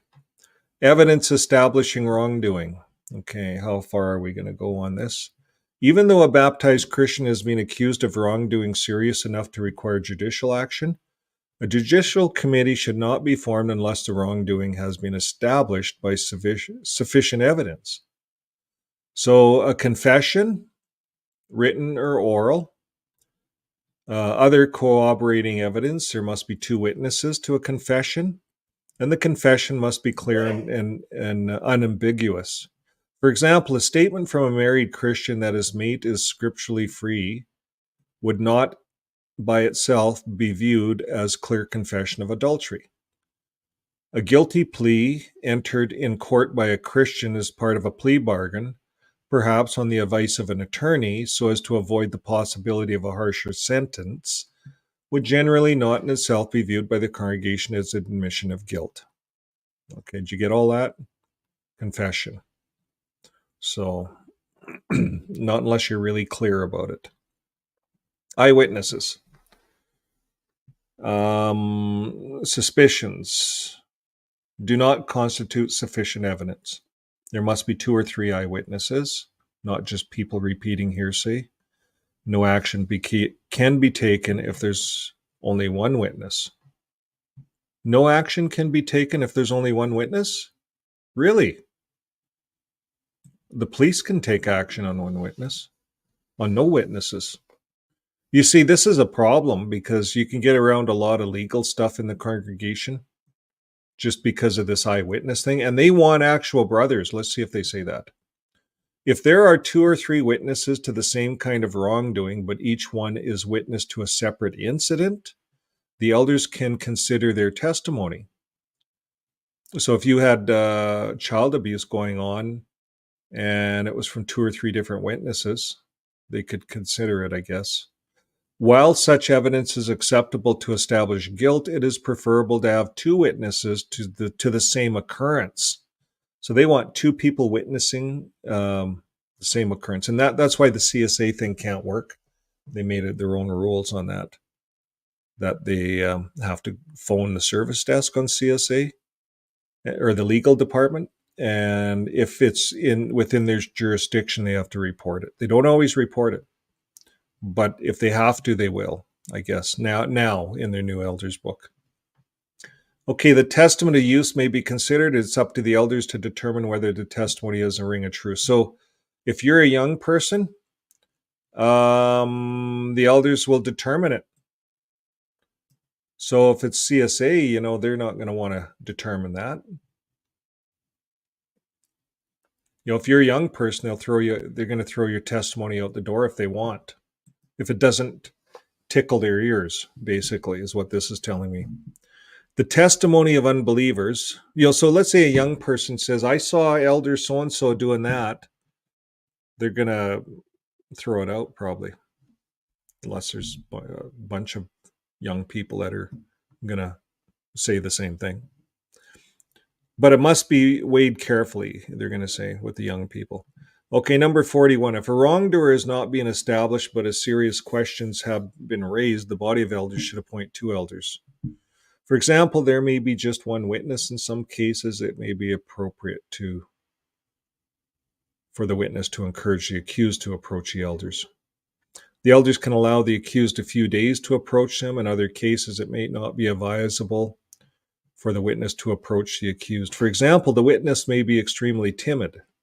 A victim of rape or of child sex abuse is never required to make her allegation in the presence of the accused. And this is brand new. That's been put in here recently.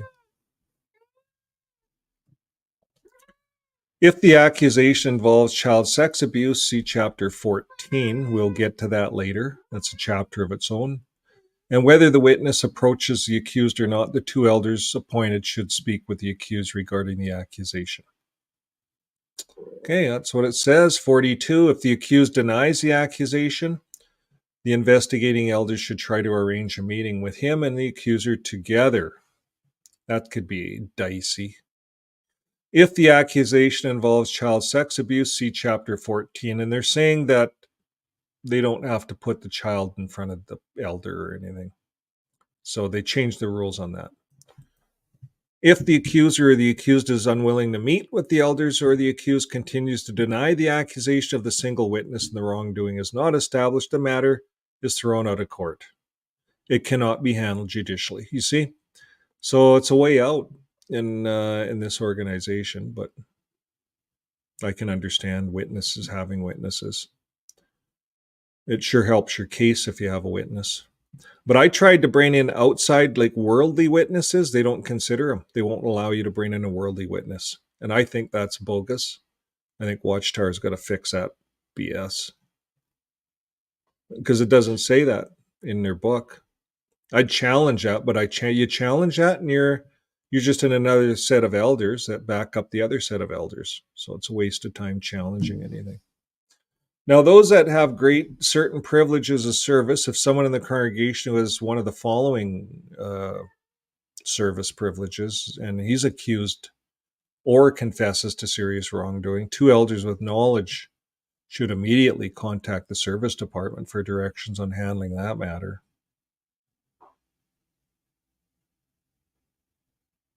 What? If someone who has one of the following service privileges, so like an elder or something, they have to phone the service desk. It says these privileges would include serving as a Bethel family member, a temporary volunteer at Bethel, a construction servant. So if you're a construction volunteer, they're going to call Bethel on you. A construction volunteer. Maybe these are all high-end titles and Bethel wants to know about it. But here it is. If you're a Bethel construction servant, construction volunteer, full-time or part-time occasional commuter to Bethel, a full-time or part-time construction commuter, or a remote servant or volunteer, a Bethel consultant, a field missionary, a temporary special pioneer, assembly hall servant, or a Bible school facility servant. They have to call Bethel on you. They have to immediately call the service desk to handle your matter.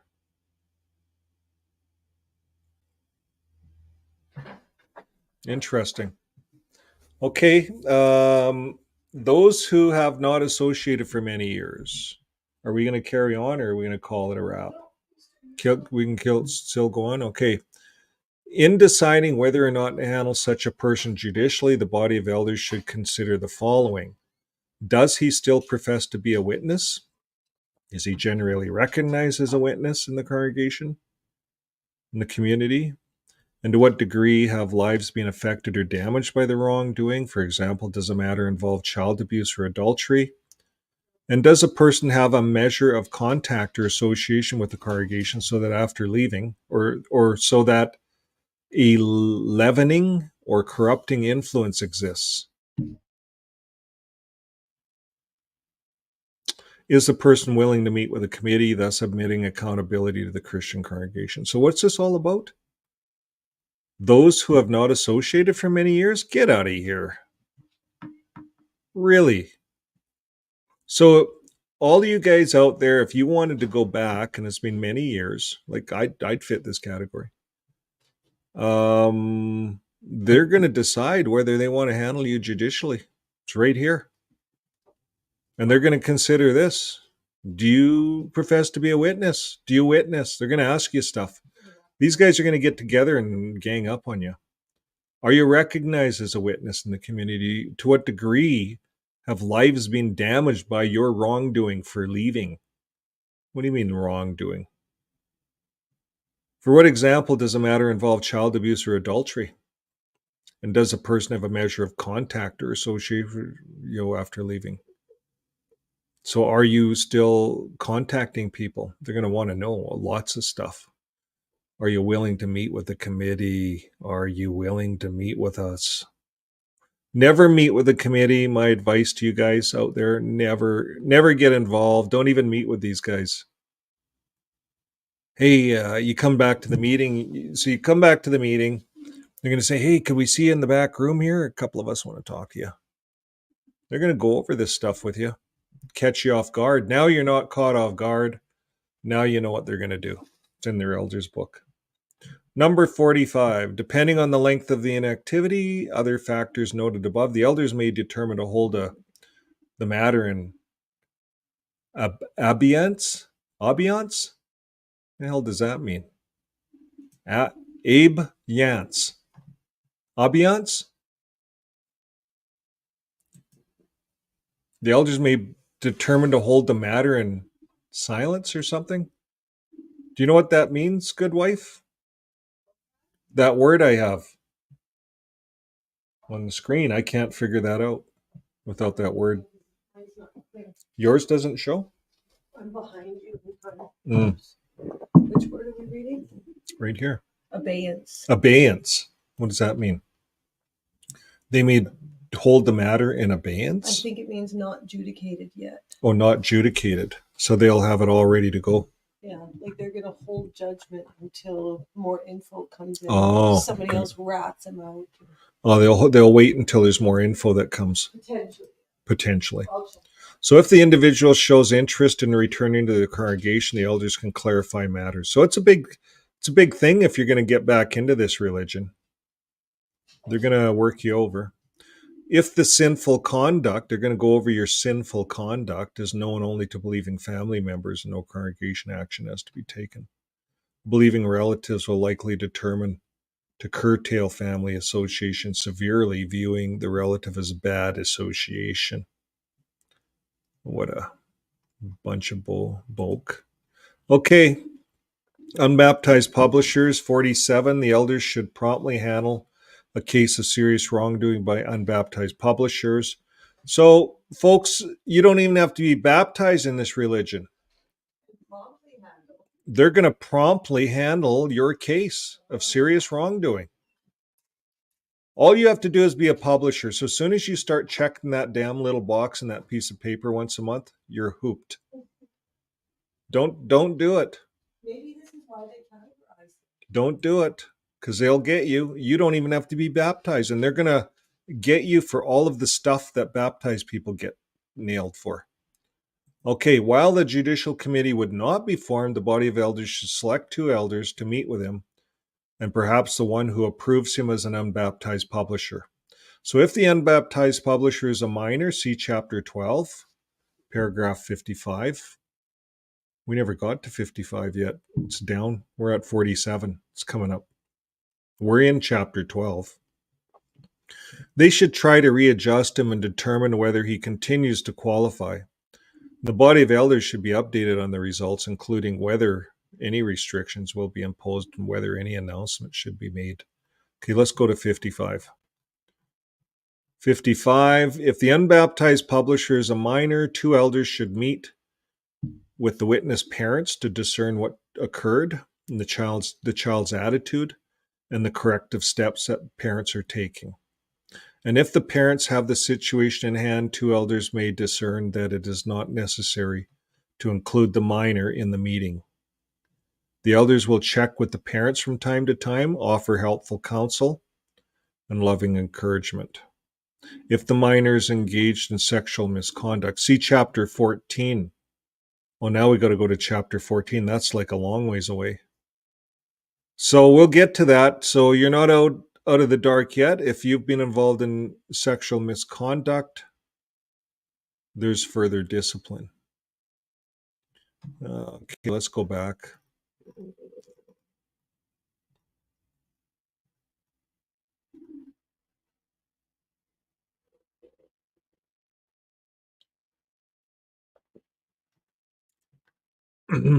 Okay, so they're going to try to fix you if you're an unbaptized publisher because you've sinned, apparently.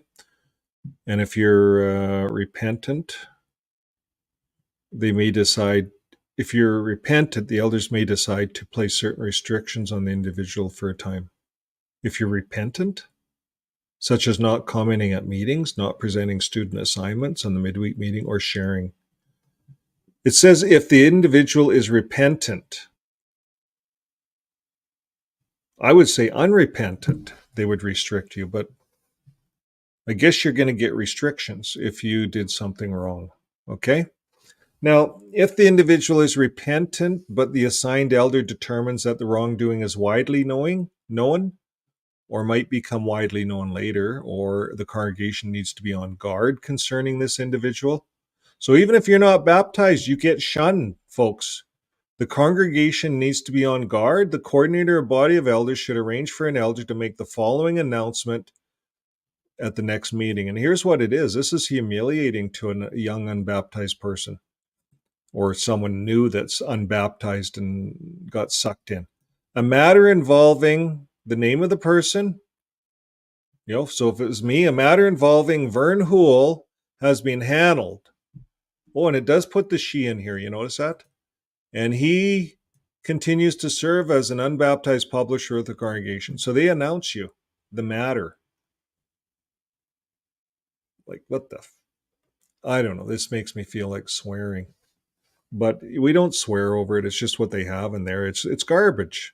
This is not part of anything that Paul's ever talked about. This is Watchtower bogus BS. Here's what this is. I got to give it. I got to say what I have to say. Here's what it is. I even got the icon for it.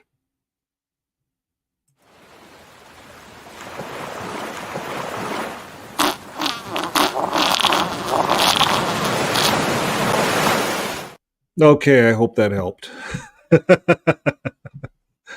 Okay, well, if the individual is unrepentant, two elders should inform him that no longer qualifies as a publisher. He informs the elder that he no longer desires to be one. They will accept his decision. In either case, a coordinator of the body of elders should arrange for an elder to make the following announcement at the next meeting. So-and-so is no longer recognized as an unbaptized publisher. You see, you're treated the same as a disfellowship person.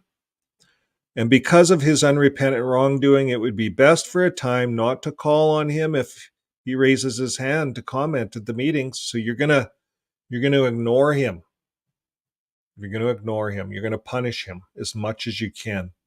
You're going to punish him. You see, that's what this book is about. It's a judicial book, folks, determining whether a judicial committee should be formed. Now, if the elders see such a person as a threat to the flock, they can privately warn those endangered. So they're going to run around, phone up everyone in the congregation that they figure that you could be an endangerment to them. And it could be for something stupid, something simple. Nothing serious. It could be you want to get involved in sports, right? Maybe you want to play hockey and you want to play on a hockey league, and you do. So your parents are maybe your dad's worldly, right? Your dad's worldly. Your mom's a JW. You're an unbaptized publisher, and your dad says, "Yeah, join the hockey team." So you get involved and you get in competitive sports. Now all of a sudden you're a damn danger to the congregation. That's how this works, folks. That's the garbage that we're dealing with, folks, in this book. I've seen that happen. Okay, for example, despite the announcement, the wrongdoer might attempt, so the kid that wants to play hockey might attempt to socialize with other youths in the congregation. Well, he might talk to them about hockey, and all of a sudden we got all our young people playing hockey competitively. And they'll be missing Sunday meetings and service. We got a problem here, elders. We got a problem. So in that situation, the elders would speak privately to the parents of the endangered ones for playing hockey, and perhaps to those other youths that want to play hockey. This is how it is. My son two elders showed up at my door for my son regarding playing hockey and just playing with the brothers because he didn't show up at a Sunday meeting. They showed up. I kicked them out, by the way. I kicked them out. I said, "You guys can leave." And they did. And I lost my privileges. So 53, there's no specific arrangements for an appeal or a 7-day waiting period. before announcing the decision that one is no longer recognized. So there's no arrangement for an appeal. So if he expresses dissatisfaction, tough. The body of elders should choose 2 different elders to review it. And they'll say the same thing. They won't go against each other. Don't waste your time. Walk away with dignity and courage. Walk away. Now, 54, if someone who was previously removed as an unbaptized publisher begins to make progress and wishes once again to share in the ministry, 2 elders, perhaps those who met with him earlier, should meet with him, determine his qualifications. If he qualifies, the coordinator of the body of elders should arrange for an announcement to be made that he is an unbaptized publisher. So they'll announce that you're an unbaptized publisher. It's kind of like announcing that you're okay to associate with because you're going in their damn field service, handing out their business cards, promoting Watchtower's business. So if you're promoting Watchtower's business, that's what this is about. You're a publisher of their publishing company. Thanks to one of the subscribers that put that in the comments. I thought that was brilliant. That's what it is, a publisher of a publishing company. And if you're not, you're an outcast. That's how this works, folks. So if the unbaptized publisher is a minor, the 2 elders should meet with the witness parents to discern what occurred, the child's attitude, like bullshit, and the corrective steps that the parents are taking. And if the parents have the situation in hand, the 2 elders may discern that it is not necessary to include the minor in the meeting, and the elders will check from time to time. That's garbage, folks. Garbage. I don't know why we allow that, but it's good to know that's their stupid rules. And it's no wonder I had so many problems with my unbaptized publisher kids at the time. I was fighting the Watchtower. I wasn't fighting elders. I was fighting the Watchtower, who has all of these elders on puppet strings. And that's what every one of us are fighting. So serious wrongdoing that occurred years in the past. So depending on the circumstances, if the serious wrongdoing that occurred years in the past may need to be handled by a judicial committee. However, if the wrongdoing occurred more than a few years ago, the individual is genuinely repentant and recognizes that he should have come forward immediately when he sinned. Counseled by 2 elders may be all that's needed. So if you did serious wrongdoing a long time ago, you might just be able to come back and get in and have 2 elders meet with you. That's what this tells me. So this could be new. I don't know. I didn't compare it to the old book. But they do want to bring back the disfellowship people. We do know that. Now, number 57, the body of elders should appoint 2 elders to gather the facts so they can determine whether... See, they want to determine whether they can set up a judicial committee. They like it. They love the power that they feel when they set up that judicial committee. It makes their little hairs on their head stand up, tingle. I think it does, because it's all about that. Taken and considered, like, who wants to be an elder and have all these judicial meetings? But they love it. Some elders are narcissists. They love it. Okay, so when did the wrongdoing take place? So they're going to get into it with you if you can't come back. You've been gone for 10 years. Here's what they're going to ask you. When did the wrongdoing take place? How widely known is the matter? Does the erring one show evidence of spiritual progress? Maybe you're not doing anything. You're not going to go out in service. You just came back. Number 4, will the counsel be sufficient to restore him? Or will more be required for him to have a clean conscience? I'm just coming back, damn it. Leave my conscience alone. Number 5, are there works befitting repentance? What have you done? Are you doing any works to fit repentance? Repentance of what? Number 6, did he voluntarily confess, or did the matter come light by other means? Number 7, if the body of elders decides not to form a judicial committee, will the elders continue to have respect? Will they have the respect of the congregation? So, number 7, that's interesting. If you come back, you left, you're 10 years ago, for whatever reason. You come back, you're married now. Let's say you committed fornication. You're married now, you got 2 kids, 3 kids, whatever. Everyone's doing good, but you decide to come back. Well, number 7 says, if the body of elders decides not to form a judicial committee, will the elders continue to have the respect of the congregation? So everyone in the congregation, the elders are going to say, they want us to disfellowship you. We need to deal with you somehow. We need to punish you, spank you, spanked. So here's what they say. If adultery was involved, has confession been made to the innocent mate? To what degree of lives being affected, damaged? For example, does the matter involve child abuse or adultery? And 58, if the individual is serving in an appointed capacity, such as servant or elder pioneers, qualifications should be deleted. They review it, but they delete it. Okay, I'm getting about done with this. This is getting on my nerves. But anyways, I think you can only do a little bit of this. We'll finish up on page 99. We'll have to make a part 3 out of this, I guess, and keep at it. It's crazy. This is a crazy elders book. So I don't know what you guys think, but there's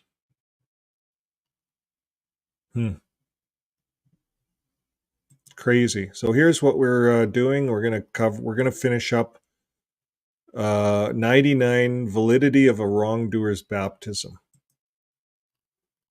That's going to be interesting, the validity. So they're going to determine whether your baptism is even good. Wow, they can decide that for you? That if your oath to Jesus, God, or whatever is any good, they're going to decide for you if your baptism's any good. There's a lot to cover on this book. Okay, well, we'll cover that next time, folks. We're going to cover on page 99. Next visit, that'll be next week at the same time, validity of the wrongdoer's baptism. I've had about enough. I don't know if you guys have had enough. Okay, let's look at some comments. The comments are nicer. That's what my good wife said. Okay, what do we have going on there?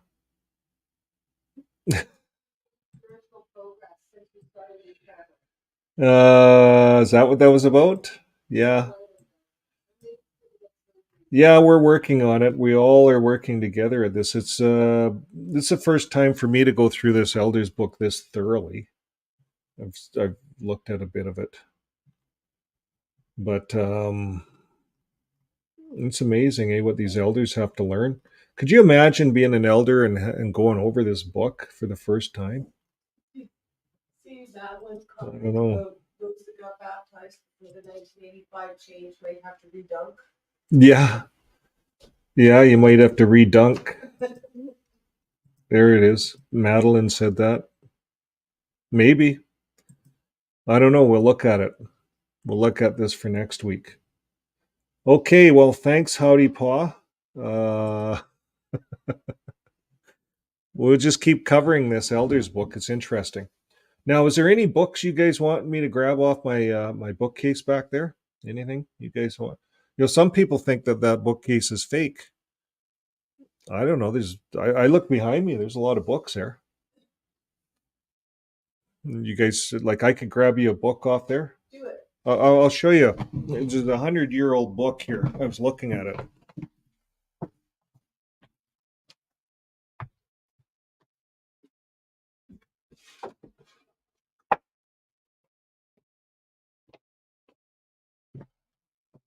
This book here, home miles for the whole year. See that?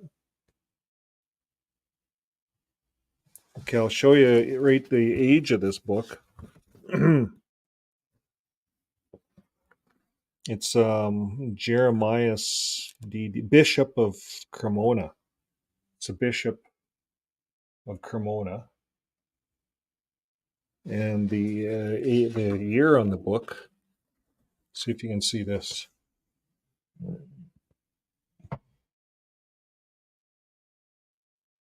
Copyright 1909. Some really old books here. Pentecost Monday, Homily 1, Homily 2. The first Sunday after Pentecost, second Sunday after Pentecost. Remember Pentecost? We never really covered much of that as JWs, but this is all about Pentecost, this whole thing. this book. There's 12 Sundays after Pentecost. It's the new series of homilies for the whole year, Pentecost Monday. And if you figure this book's over 100 years old, it's roughly 120 years old. So, and he commanded us to preach to the people and testify that he who is appointed by God to be judge of the living and of the dead. And to him all the prophets give testimony, and that by his name all receive remission of sins who believe him. It's actually written quite well. It's really easy to read. While Peter was yet speaking these words, the Holy Ghost fell on all of them that heard the word, and the faithful of the circumcision who came with Peter were astonished, for the grace of the Holy Ghost was poured out upon the Gentiles also. So it looks like the Jews were surprised that the Gentiles got the Holy Spirit, the Holy Ghost they called it. For they heard them speaking with tongues and magnifying God. And then Peter answered, Can any man forbid water, that these should not be baptized, who have received the Holy Ghost as well as we? And he commanded them to be baptized in the name of the Lord Jesus Christ.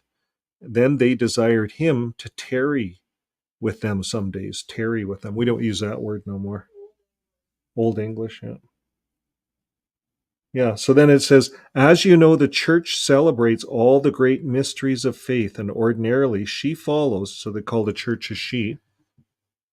She follows, kind of like Babylon the Great, it's a she. She follows each such feast with an octave, and it's quite natural that in the Mass proper to each of these feasts, and especially in the epistle and the gospel, she should have read those passages of the sacred scripture which refer respectively to the several mysteries. It is for this reason that in this second feast of Pentecost, we have in the epistle of the Mass a passage taken from the 10th chapter of Acts. So it kind of reads that way. It's kind of Greek to me. I don't know. But it's kind of how they, this is like a Watchtower volume, as a bunch of, we got a whole volume of these books. My wife got it off of her grandmother. And her grandmother was, I guess, affiliated with the Catholic, there's a Catholic, there's a whole Catholic place out here where we live. I forget what do they call it? Yes, the mission. That's what I was looking for, the word, the Grey Nuns mission. Okay, well, thanks again, folks, for being with us. And I hope we can entertain you next week with this. And I don't know, I don't know what I had for an outro I was going to throw on here. Did we have anything figured out to play? To close the show down. What were we going to play? Okay. Nothing? We're done? Just close it down? Okay. Here we go. Thanks again, everyone, and we'll see you next week.